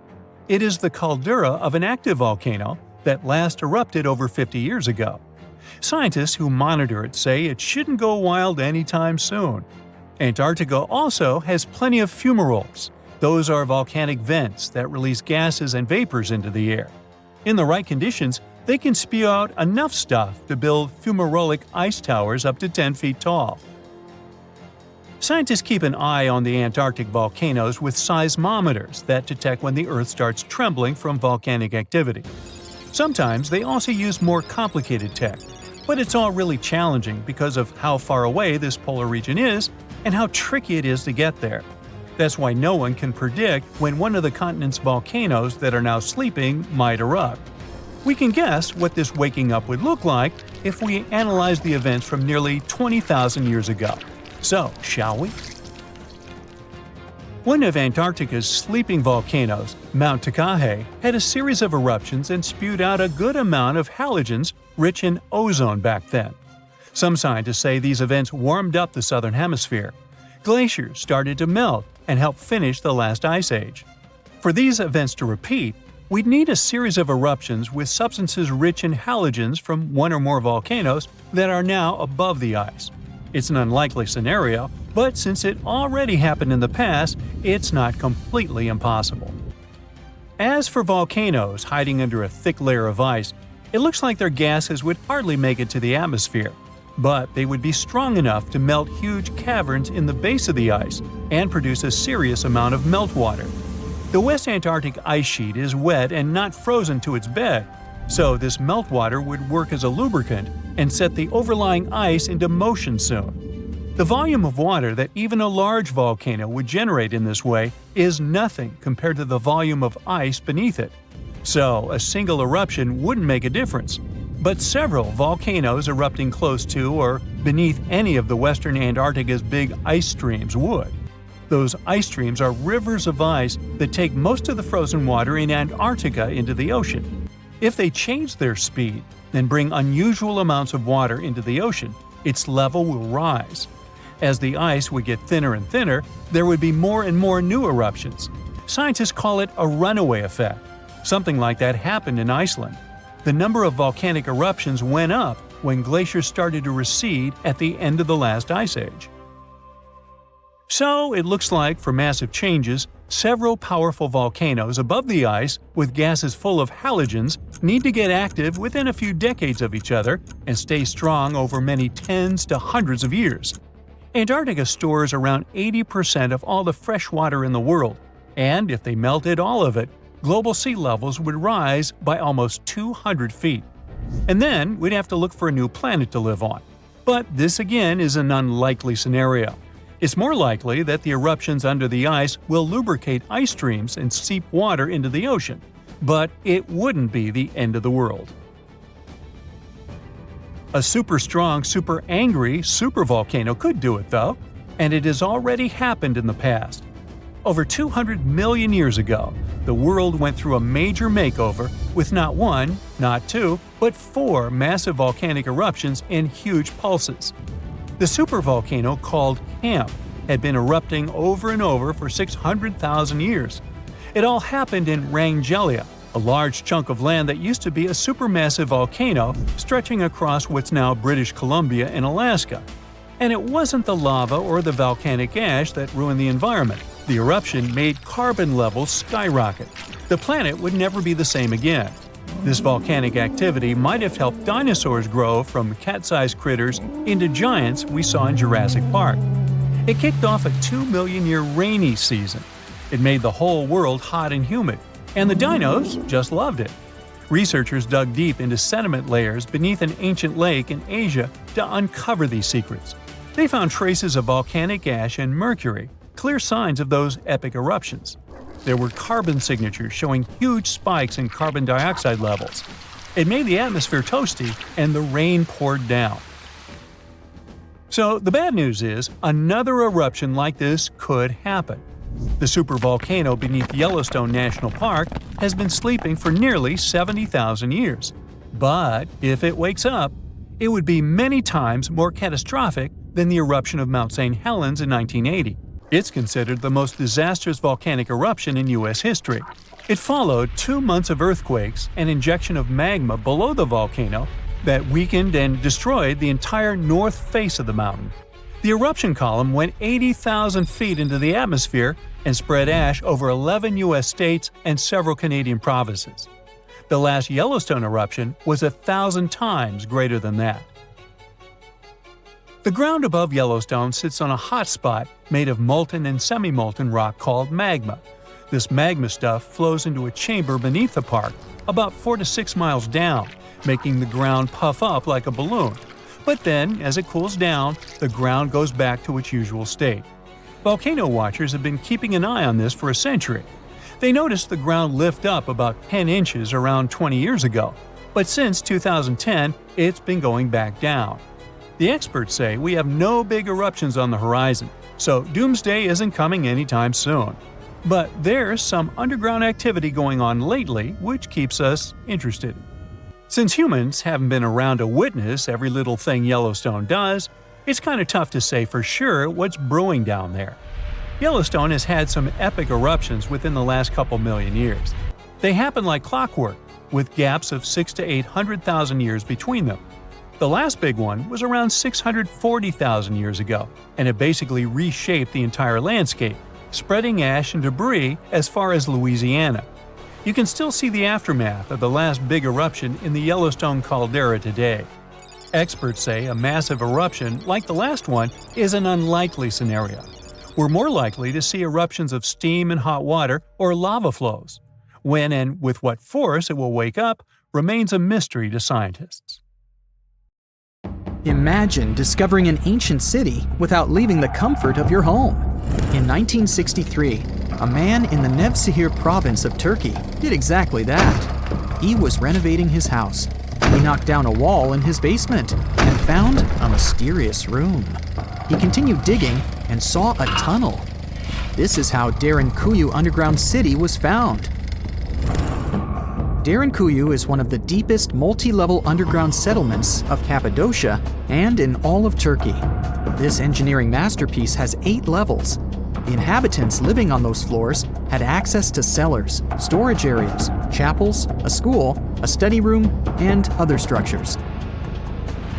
All floors are connected by an extensive network of tunnels. It's believed that the underground city was built as a shelter. You can't see the construction from the outside. Its depth is approximately 279 feet. The complex was large enough to shelter about 20,000 people, plus their livestock and food supplies. There's also a 180-foot ventilation shaft. People used it both for ventilation and as a well. The well supplied water both to the villagers living on the surface and to those hiding in the underground city. Interestingly, those living on the bottom levels were able to cut off the water supply for the upper and ground levels. This kept the water safe from potential poisoning. The place was designed for protection. The tunnels could be blocked from the inside with huge round rolling stone doors. The passageways were extremely narrow. Potential invaders had to enter the tunnels one at a time. Seems like they thought of everything in the 7th century BCE. Archaeologists believed the Phrygians were the ones who first built the levels. After them, the structure was used and enhanced in Roman times. This was when the chapels were added. The golden time of Derinkuyu, however, was during the Byzantine era. But how did these people manage to create such tunnels? Well, the rock they carved them into wasn't usual. It was soft volcanic rock. It appeared due to a geological process that began millions of years ago. Volcanic eruptions covered the area in thick ash. It then solidified into this soft rock. When the natural forces of wind and water eroded softer parts, only hard elements remained. Fun fact, fairy chimneys are also made of intricately shaped volcanic soft rock, but they formed naturally without any human intervention. I'm still in Turkey, but this time, my destination is Çanakkale, where a myth came to life. For 3,000 years, people believed that Homer's Iliad was fiction and that Troy never existed. In 1863, everything changed. Expatriate Frank Calvert discovered ancient ruins in western Turkey. He was convinced they belonged to the ancient city of Troy. Heinrich Schliemann examined this area in 1868. That's when Troy saw sunlight again after all those centuries. Troy has complex layers. Over the years, 9 ancient cities were built on top of one another. Historians say that the area was strategically located between Europe and Asia, so it became a prosperous trade and cultural center. This strategic position made Troy attractive throughout history. After the Trojan conflict, the city was abandoned between the years 1100 to 700 BCE. Then Greek settlers rediscovered the area, and Alexander the Great ruled there. The Romans then invaded the city. Speaking of this event, the first thing you would see when visiting the site is a replica of the wooden Trojan horse from a movie shot in 2004. The next stop is Lothal. In the 1950s, Lothal and several other Harappan sites were discovered in India. These new provinces extended the boundaries of the Indus Valley civilization. Lothal was an important part of the Harappan civilization. It had vast cotton and rice fields. Plus, it had a bead-making factory. Beads were made from semi-precious stones, like agate. Many of these beads were later found in Mesopotamia, which serves as evidence that Lothal was a thriving trading port. Archaeologists believe that the city was part of an ancient trade route. Traces of agriculture? Check. Traces of trade? Check. What else? The remains of residential buildings, streets, bathing pavements, and drains. Some real city planning, and impressive examples of early urbanization. The town was well constructed. There were modern houses.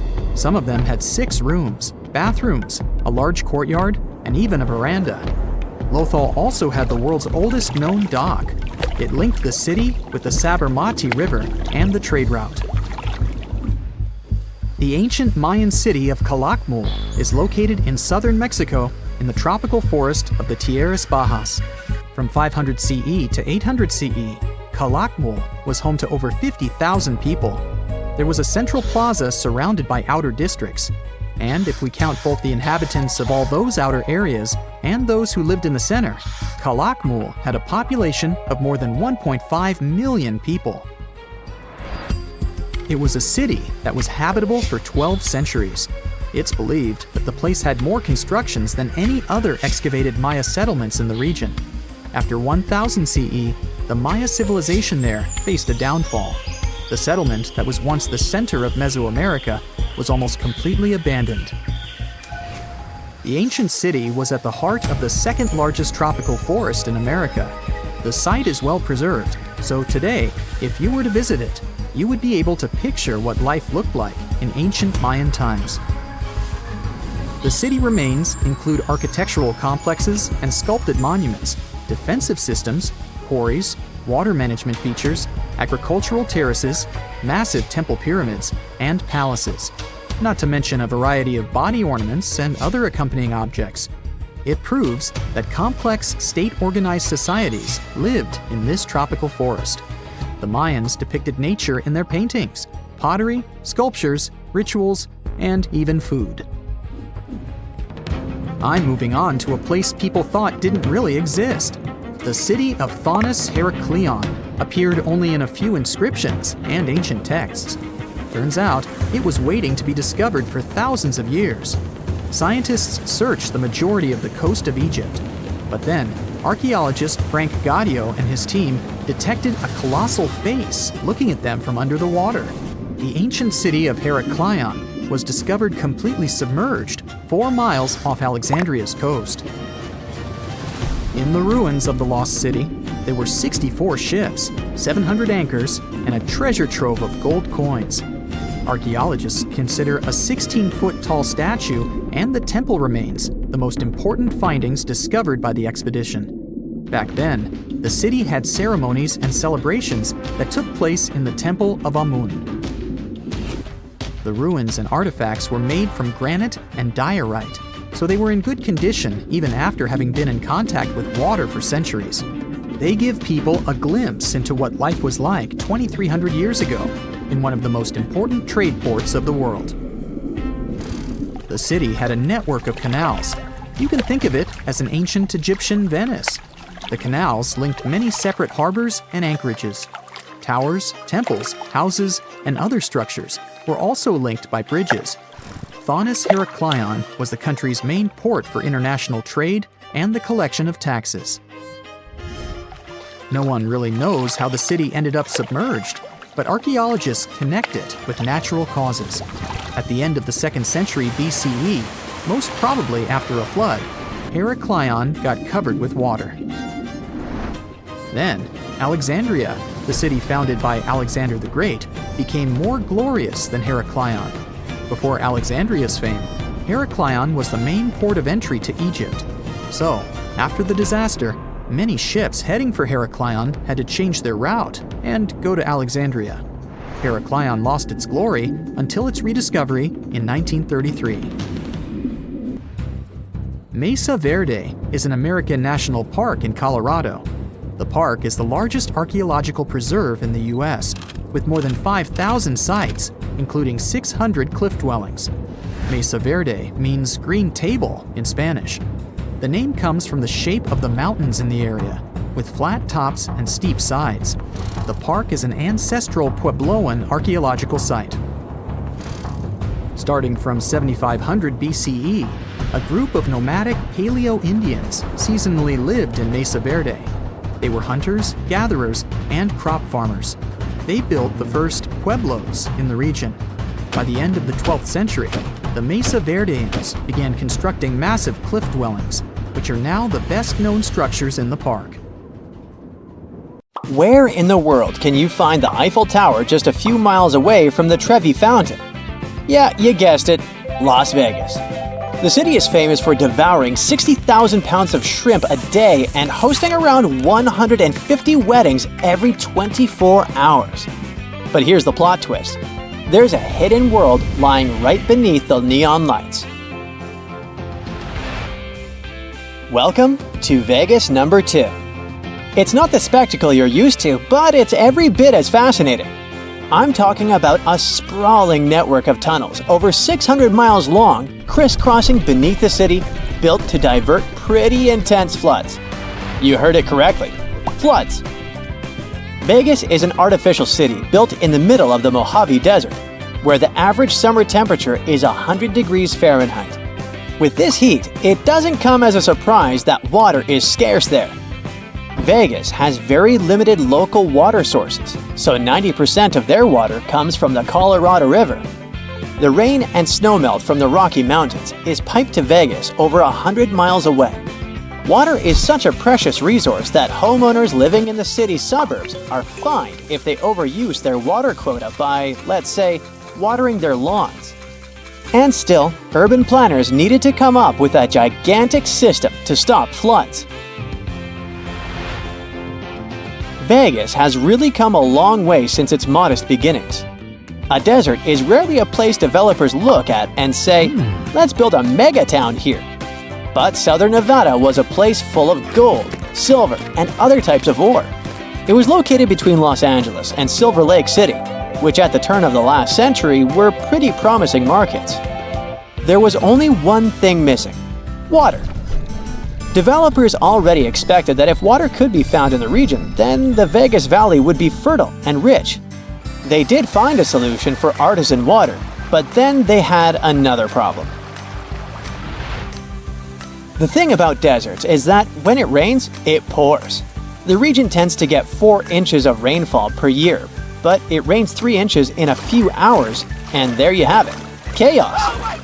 The hard soil can't absorb all the water, so the city needed to build another underground city to handle it. Nowadays, Las Vegas is one of the most visited cities in the United States, ranking spot number 6. It receives around 30 million visitors annually. Plus, it's the entertainment capital of the world. So yes, authorities needed to figure out a way to prevent chaos from taking over every time it rained. It wasn't always like this. The worst flood in Vegas history happened in the 90s. a huge storm hit the city, flooding it, displacing more than 300 people and racking up nearly $20 million in damages. It all went down during the monsoon season, which is notorious for heavy rainfall. The Las Vegas Valley is nestled between mountains on 3 sides, kind of like a giant bowl, which means it collects rainwater from every direction. After the 1990 flood, authorities took matters into their own hands and started to build the infrastructure we're talking about. Now these tunnels are tough enough to handle whatever the desert throws their way. Las Vegas is definitely one of the wildest cities on the planet and is famous for being one of the brightest spots on Earth. Back in 2010, NASA published an image taken by astronauts on the International Space Station of Las Vegas. The crew was blown away by how clearly those bright lights stood out. In fact, Vegas shines even brighter than densely populated places like Hong Kong and Japan. Although the city is all that bright on the surface, this is not the rule for the network of tunnels we're talking about. For hundreds of people, these tunnels are home. Some have even lived there for a decade or more. There are entrances to the tunnels all over town. They run under resorts such as Caesar's Palace, the Rio, the Flamingo, and so on. Some tunnels are only 4 or 5 feet tall, but there are 15 feet long tunnels. Damp and dark, of course. Today, they don't just prevent flooding, they're home to vibrant communities. This is Paul. Hello. He's one of the most famous characters when it comes to the maze underground Vegas. He lived in the tunnels for 3 years. Now he goes back there regularly whenever someone needs help getting out. In his first month in the tunnels, Paul was taken under the wing of a group of veterans. He quickly figured out that this maze-like city had its own set of social rules he needed to respect. Break them, and you could find yourself out on the street. Literally. Each tunnel has its own customs, rituals, and a few unofficial leaders who run the show. When newcomers arrive, they usually claim the bed at the entrance of a tunnel. Their job is to keep watch and report any suspicious sounds. If they step out of line, they might wake up to find their belongings mysteriously vanished. Life in the Maze City has its fair share of quirks that resemble life up above.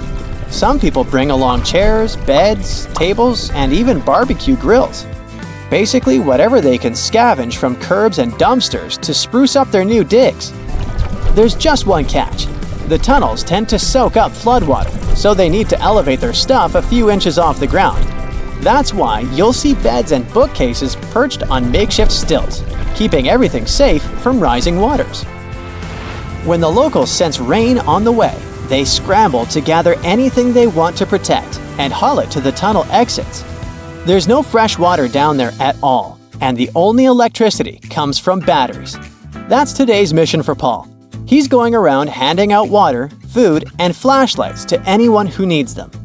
On top of that, he's letting folks know he's here to help those looking for a way out of the tunnels but feeling stuck. You know what's crazy? The name Las Vegas actually comes from the Spanish word, the meadows. But it's a desert now, isn't it? Well, in prehistoric times, Las Vegas was actually damp and green. The Las Vegas Springs were once located above ground, which created this green area.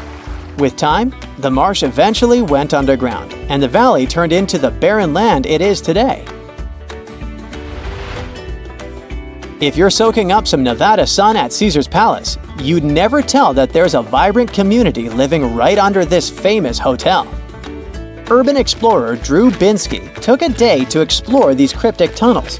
He was guided by Paul, since it's dangerous to go down there solo if you don't know anybody.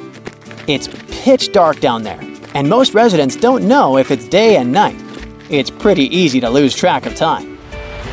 Today, Paul is the executive director of Shine a Light, a nonprofit outreach program. His role today is to help the people who live in the tunnels. The nonprofit helps people to live better lives, either down there or up here. If they choose to leave the tunnels and begin a new life, Paul helps them with job training and shows the way on how to restart a life. It's not only humans that live in the tunnels, though. They've become a habitat of sorts. Birds have set up their places to live there, Wild vegetation peeks through the cracks, and even a few adventurous goldfish have found their way upstream from outer water sources. These tunnels are also home to some of the most unique graffiti galleries in the United States. These artists tend to paint close to the entrances, since that's where they get more sunlight. You'll see an array of art over there, from mindless scrawls or thoughtless tags, to pretty refined works with solid, clean lines, a visible thought process, and styles that mimic those of painters Georges Braque or Fernand Léger. Who knew Las Vegas had so much more to offer than already meets the eye? We're in Siberia. It's so cold here that freezing gusts of wind are burning your face. All that white snow seems to be blinding you. This place resembles Antarctica because of the permafrost. Recently, a group of scientists researched one of the local rivers. With the help of a drilling rig, they extracted several samples of frozen soil. The scientists were shocked to find living creatures inside the ice. Later in the laboratory, they realized that the creatures were microscopic multi-celled organisms known as deloid rotifers. These creatures looked like little worms. Scientists knew that these worms could live in frozen conditions for up to 10 years. But the age of the rotifers found in the ice was about 24,000 years. And after defrosting, they began to reproduce, as if they had been sleeping for several hours, not thousands of years. Further analysis showed that these organisms could stay frozen for hundreds of thousands of years. The rotifers might have lived during the time when people didn't invent the wheel yet. And this isn't their only superpower. Deloid rotifers are among the most radioactively resistant animals on Earth. They can survive in places where there's no oxygen and water. They can also stay alive in areas with high acidity and can live without food and water for a long time. By the way, these are not the only creatures that are known for living for thousands of years. Particular types of moss and some microorganisms are also almost immortal. Nematodes, also called roundworms, are some of the most adaptive varieties of worms in the world. Imagine the Eiffel Tower standing tall and proud. And now, let's make it 10 times higher and place it underground. Exactly at this depth, many thousands of feet under the surface, scientists discovered these creatures.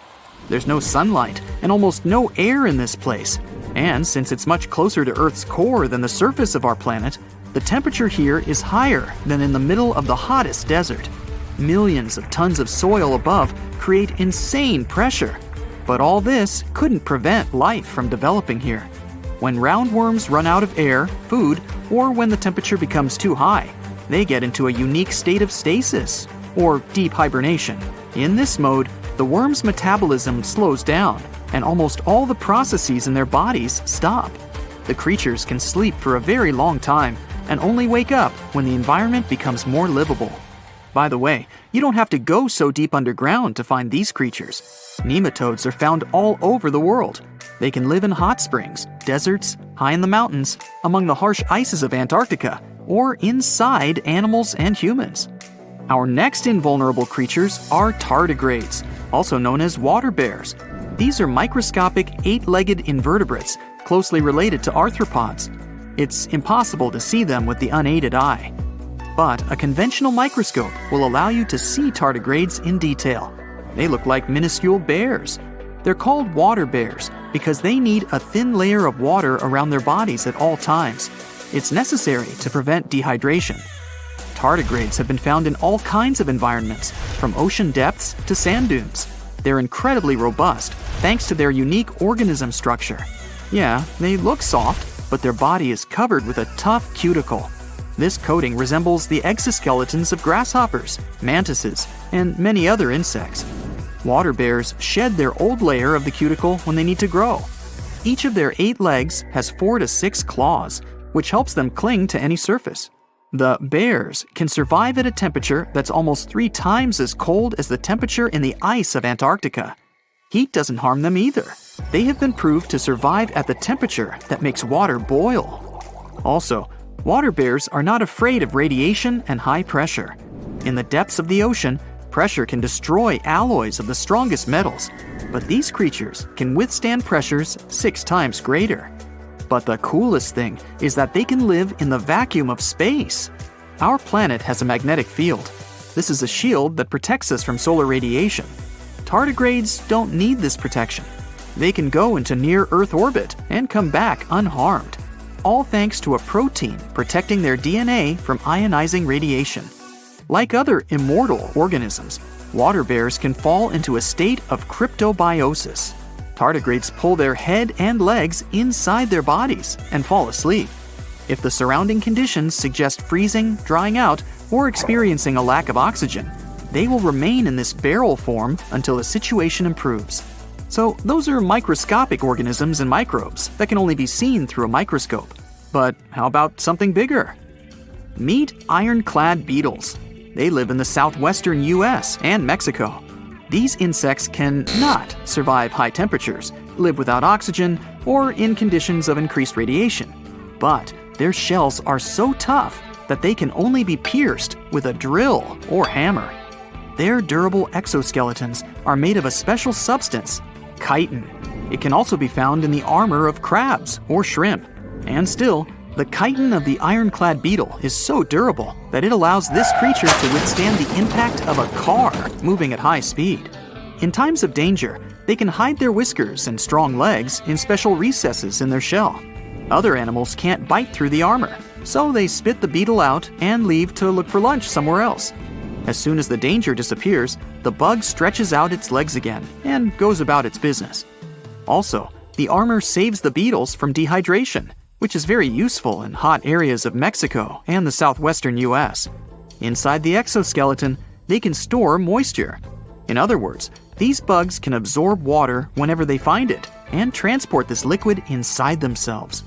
The next creatures are incredibly fragile, but they know how to survive in places where almost no other animals can live. We're going to the southeast of Romania, near the Black Sea. Here, on a desolate wide plain, you can notice a pit. This is a mine leading deep underground. The air on the surface of our planet usually contains around 20% oxygen, but in the mine, it's only 10%. Inside the cave, the air also has an increased content of hydrogen sulfide and carbon dioxide. People can't breathe there without an oxygen tank. We can probably say that the water and air there are poisoned. Almost no animals would be able to survive here. Still, 48 species of living organisms have been found in this cave.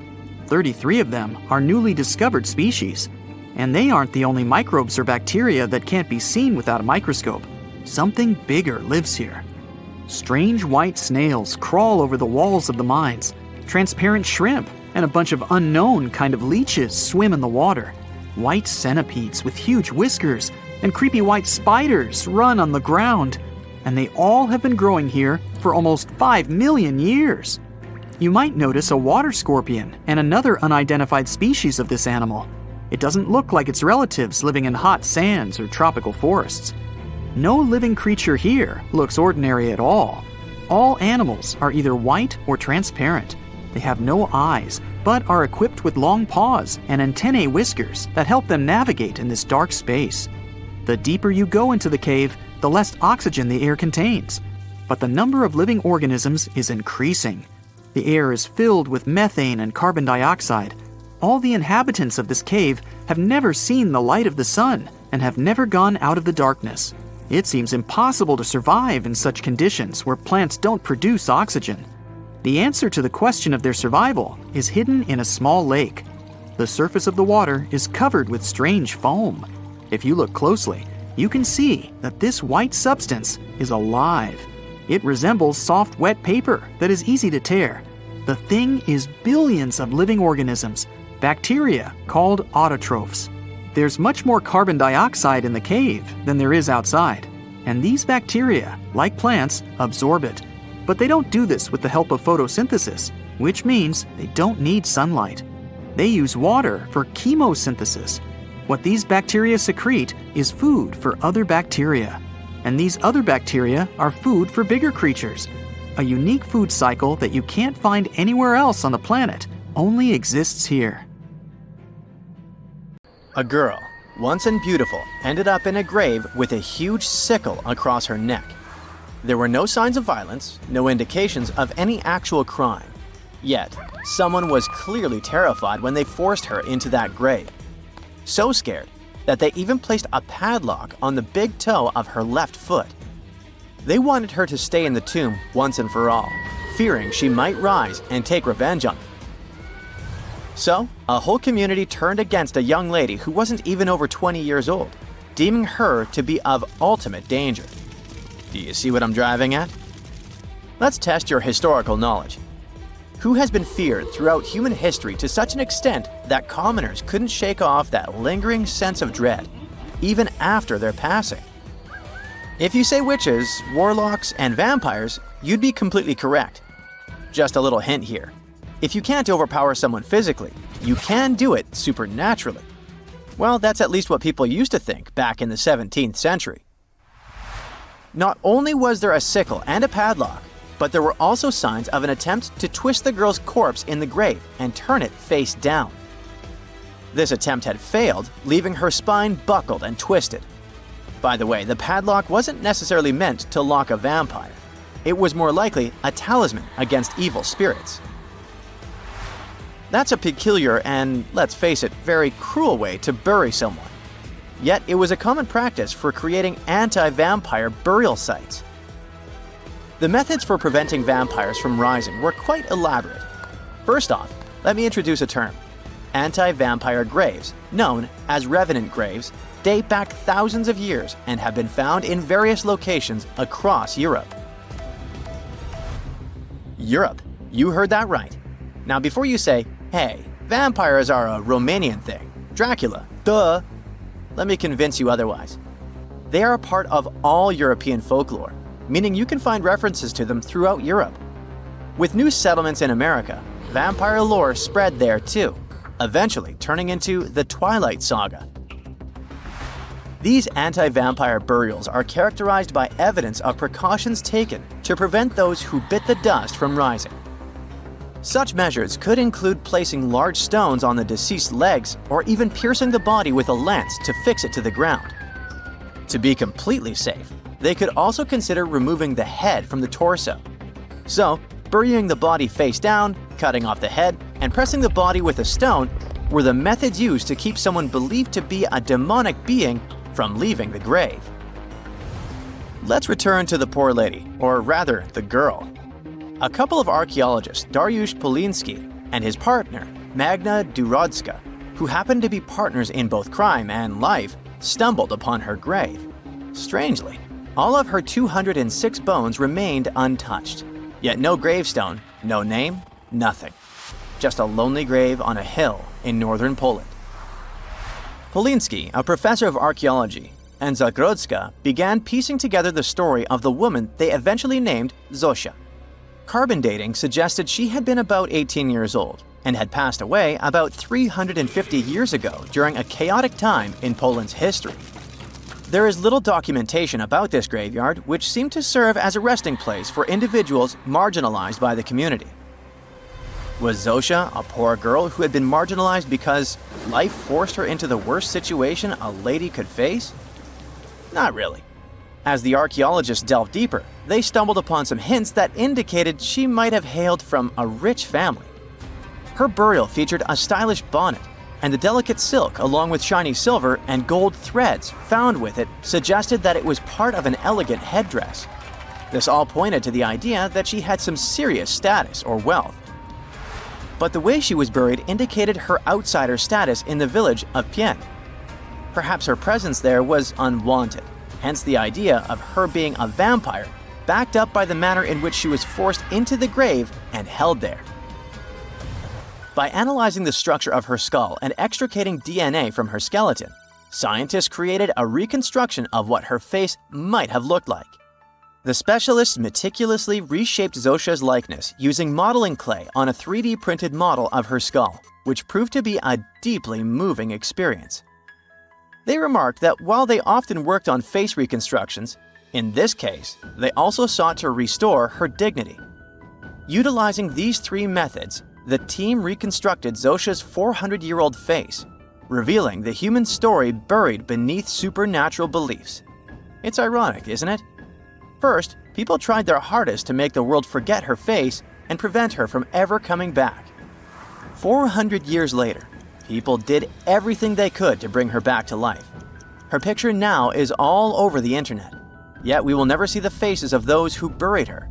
Alas, this reconstruction project only allows viewers to visually connect with Zosha, but her true story remains a mystery. But what we know for sure is that people who were deemed vampires were badly discriminated against, to say the least. Rumor had it that hungry vampires would even steal people to quench their thirst. Let's use math to prove this rumor wrong and prove that Zosha wasn't one of them. Back in the year 1600, there were only 537 million people worldwide. Yeah, this data may not be very accurate, but it's pretty close to reality. A physicist, Kostas Eftimiou, calculated that if a vampire had been drinking one person's blood each month, humanity would have faced extinction within a few years. Starting with one vampire and a population of 537 million in 1600, this math shows we'd have no humans left by July 1602. But here we are now. Well, while placing a stone on a corpse to make sure the vampire doesn't rise may be something new to you, there are also a bunch of stereotypical things associated with these creatures that you definitely know, such as garlic and mirrors. Funnily enough, even though it's all based on a bunch of superstitions, there's pretty good logic behind the garlic thing.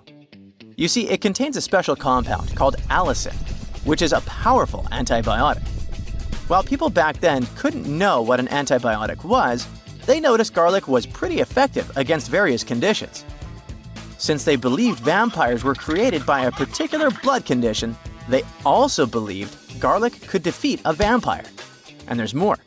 There's actually a blood condition called porphyria, which makes people look like real vampires. Their skin is pale and their teeth get bigger as their gums shrink. And guess what? People who have porphyria cannot consume garlic, as it worsens their condition. Wow, that's a cool coincidence. The next superstition is a bit fresher, and it's about vampires avoiding mirrors. The first known reference to the mirrors comes from the book Dracula in 1897. But why wouldn't a vampire show a reflection? Simple. Before the plastic era we live in, mirrors were traditionally backed with silver. Silver was commonly believed to repel evil spirits, possibly because it has antimicrobial properties. Much like garlic, its healing properties may be what was supposed to scare off a vampire. Another reason why suspected vampires may have avoided mirrors is the changes to their appearance from conditions commonly confused with vampirism, like porphyria and rabies. People afflicted with these conditions may have avoided looking in mirrors for that reason, causing others to assume that vampires avoided mirrors. But if you ever met a vampire and these methods don't repel it, I have one more trick for you. Ask the potential vampire to count. It can be spilled grains, seeds, or even the holes in the fishing net if you happen to have one. Vampires are into math, so they'll stop to count, delaying them until sunrise. And we all know that vampires don't do well in sunlight. Ironically, it's Count Von Count, a vampire who teaches us how to count on Sesame Street. A colossal iceberg, more giant than a city, broke away from Antarctica in mid-2021. It's so big that it's 40 times bigger than Paris and 73 times the size of Manhattan. Imagine that you come out of your small holiday shack on the coast of South Africa, near the town of Port Elizabeth. You have a cup of tea in your hand as you've just woken up. You stand near the edge of your lookout, the vast Indian Ocean before you. Something catches your eye. To the right, there is something so monumental, you can't comprehend it. It's a giant slab of ice, 300 feet high, and stretching away many miles, as far as the eye can see. It rolls slowly, but relentlessly on, heading out into the deep sea. If it goes far enough, it could reach the western coast of Australia. Playing in front of it are a pod of dolphins, like they sometimes do off the bow of a ship. Yet they're just specks compared to the mammoth size. You're so shocked that you drop your cup. Your eyes are as big as saucers. It's like something out of a science fiction movie. Are you dreaming? Are you seeing things? Nope. It's A76. It's real, and it's currently on the move. What could happen to it is anyone's guess. Well, scientists have a few theories, but let's get a grasp of its size first. The iceberg is 110 miles long and 16 miles wide. It's basically the shape of a gigantic finger.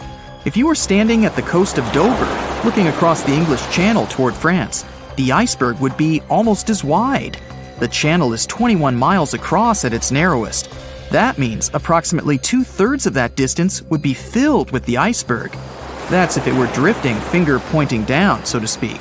If it were facing the other way, it could still enter the English Channel, but as it got closer to the narrowest points, it would smash into the coasts of both England and France. It would go up over land. It would slide over the green fields of England, the white ice bold against the rich green. It would cruise past the vineyards of France.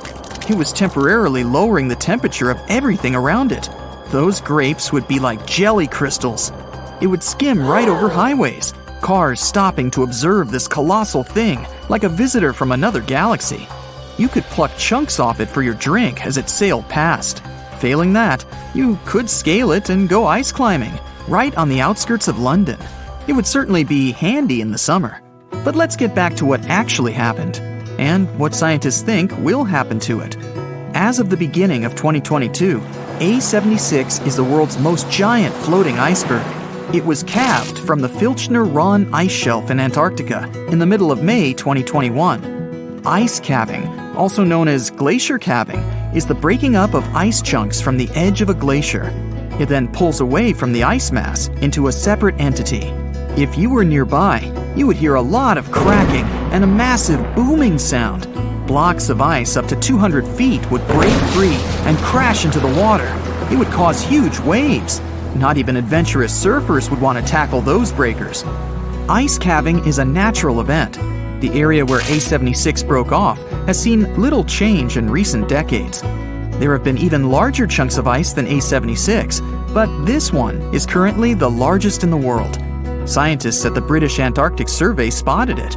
There are satellite images of it breaking free, as captured by the European Space Agency's Sentinel-1A satellite. The size at the calving was an estimated 1,670 square miles. Right now, it's in the Weddell Sea around Antarctica. The Weddell Sea is part of the Southern Ocean. It was named after the Scottish sailor James Weddell, who entered the area in 1823. Scientists have deemed the Weddell Sea to have the clearest water of any sea. Imagine peering down into its depths from a boat. What a fantastic view it must be. The area is full of whales and seals. As you look down, you may see killer whales, humpback whales, minke whales, leopard seals, and crab-eater seals. And if you look towards land, you'll likely see a colony of Adelie penguins. They're the dominant penguin species in this area because they adapt to the harsh environment. In fact, this is the only location in the world they live. What an incredible array of wildlife to observe, all from the comfort of the ship's deck, while you drink another cup of hot tea. It gets pretty cold in these parts. To get an idea of what could happen to A76, scientists refer to other data, such as the even more enormous iceberg called A68. It was calved from the ice shelf known as Larsen C off Antarctica in 2017. While it may be exciting, though a little daunting, to think of it also sailing up the English Channel, A68 floated out to warmer seas and, by early 2021, had all but dissipated. That was a relatively quick demise. Some icebergs have been observed floating around for up to 18 years. Suppose they remain in the relatively cold waters. It all depends on where A76 decides to go. Satellites have helped scientists keep track of these monstrous movements, whereas they would go unnoticed in the past. That's how they know that by day 148, this iceberg had split into 3 fragments, imaginatively titled A76A, A76B, and A76C. The numbers might be boring, but they're based on the Antarctic quadrant in which they were first sighted. If these enormous chunks do break up entirely, it will not add to rising sea levels because it was already part of the floating ice shelf. Imagine these ice chunks in your glass. They already take up a certain amount of space. They will simply change form into water.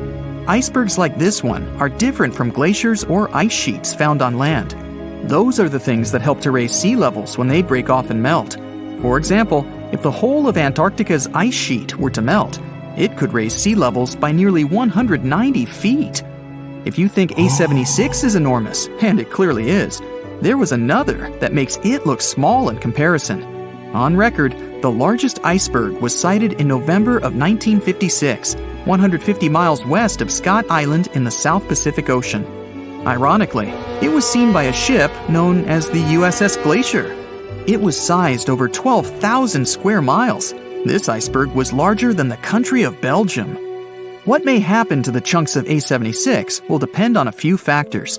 Ocean currents can make a significant impact, and wind direction and speed can too. They may move closer to coastlines, where they can freeze into pack ice. They can also drift into shallow waters and hit the seabed, called seabed gouging. The deepest part of the iceberg can act like the keel of a boat. It digs into the ocean floor, but the sheer size of the iceberg keeps it moving. Soon it's tearing up the floor, creating a long, narrow furrow or a gouge. Fish would scatter, the earth would shake, the noise would be tremendous. It's actually quite common in offshore environments near where ice is found. You would not want to be scuba diving nearby when one of these rips through. However, it would make for a spectacular sight. Generally, icebergs deteriorate through melting and fracturing, which, as you can imagine, changes the mass and the surface area. Combined with wind and ocean currents, it can make iceberg modeling difficult. As for A76, we'll just have to wait and see. Before we go, let's return to our imaginary voyage down the English Channel. The island of ice, 73 times the size of Manhattan, with its gigantic frosty finger pointed down toward the Celtic Sea, rolling steadily onwards, unable to be stopped. Hundreds of thousands of people have flocked to the coasts of both England and France to watch this extraordinary spectacle as it cruises by. On top of the ice, there are thousands of penguins playing happily. They almost look to be waving back to the abundance of sightseers who cheer them on their way, the children jumping with joy at the most spectacular sight they've ever witnessed. If everything had gone according to the original plan, you wouldn't recognize the Washington Monument today. The designer, Robert Mills, wanted to create a temple-like building with 30 tall stone columns and statues of important people from American history. There would have also been a statue of George Washington riding a horse and a 600-foot-tall Egyptian-style obelisk in the middle. In 1848, they placed the first stone of the monument in a big ceremony with thousands of people. Abraham Lincoln also was there, although he was not yet famous. They started building, but by 1854, they ran out of money when the monument was only 150 feet tall. Finally, 22 years later, President Ulysses Grant gave the project federal money to finish the monument. By then, tastes had changed, and they decided not to build the temple part of the base. Since the project had stopped for so long, the stone colors couldn't match perfectly. That's why the bottom of the monument is lighter than the top. When it was finished, the Washington Monument was the tallest structure in the world. But 5 years later, the Eiffel Tower was built, and the monument had to give away the champion's title. Years before the JFK Airport started functioning, the Empire State Building was supposed to serve as one. Yep, the iconic New York's landmark antenna wasn't designed for King Kong to climb it, but as a mooring mast for giant airships. The leader of a group of investors erecting the building, Alfred E. Smith, imagined that passengers would walk down a ramp and be out on the streets of New York just 7 minutes later. But the man in charge of a famous airship called the Graf Zeppelin didn't think this idea would work out. He said that landing a dirigible was very difficult and needed lots of workers on the ground to help, plus long ropes to tie the airship down. A dirigible tried to dock at the Empire State Building only once in history, in September 1931. The pilot had to carefully steer the airship around the top of the building for 3 minutes. The winds were really strong, blowing at 40 miles per hour, which made it really tricky. Traffic in the streets below stopped for over half an hour as people watched the airship trying to land. Mount Fuji has become one of the symbols of Japan as a mountain peak, but it's actually formed by 3 different peaks. There's a legend that says Mount Fuji was created in one night by an earthquake in 286 before the Common Era, but geologists believe it's much older. The first of the peaks began developing about 700,000 years ago. Two old mountains are part of Fuji's foundation. About 100,000 years ago, a new part grew on top of these. The volcano we see today started forming 11 to 8,000 years ago. Compared to other volcanoes, it is still considered pretty young and active, although the last time it erupted was over 300 years ago. Whenever there's a serious earthquake in the area, there's a risk it will erupt again. Thousands of people still climb it every year. You could technically live inside the Eiffel Tower if you really wanted to. Gustav Eiffel designed the tower to feature a private apartment for himself right at the top of the construction. He left the place all neat and tidy with warm wallpaper, soft chintzes, wooden cabinets, and even a grand piano. These days, the only tenants of the apartment are two mannequins, that of Eiffel himself and of Thomas Edison. The famous inventor was a frequent guest in the apartment.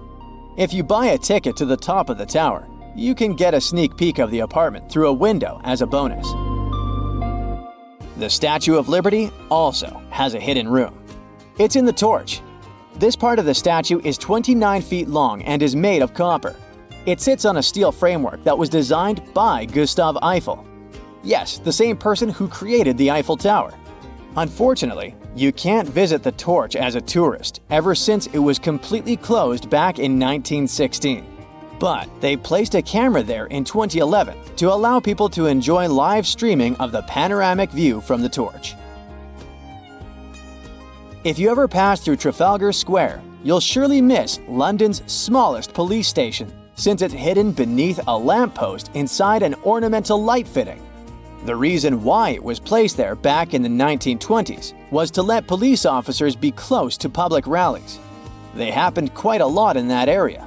Some even said it used to have a direct phone line to Scotland Yard. It's now used as a cleaning station, so there isn't much to see there, apart from some mops. It took 14 years to finish the huge profiles of 4 American presidents: George Washington, Thomas Jefferson, Abraham Lincoln, and Theodore Roosevelt into the southeastern face of Mount Rushmore.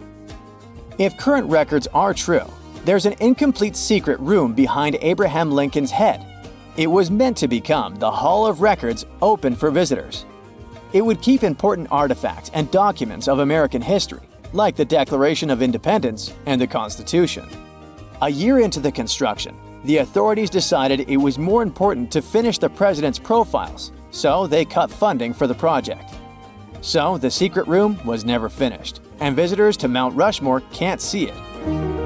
The Passetto di Borgio is a special hidden walkway that connects the Vatican City to a nearby fortress called Castel Sant'Angelo. It's around half a mile long and was built in the 13th century. It was used by popes to escape from the Vatican when they were in danger, and it was used this way at least twice in history. A statue of Leonardo da Vinci, located at Rome's Fiumicino Leonardo da Vinci Airport, was first unveiled back in 1960.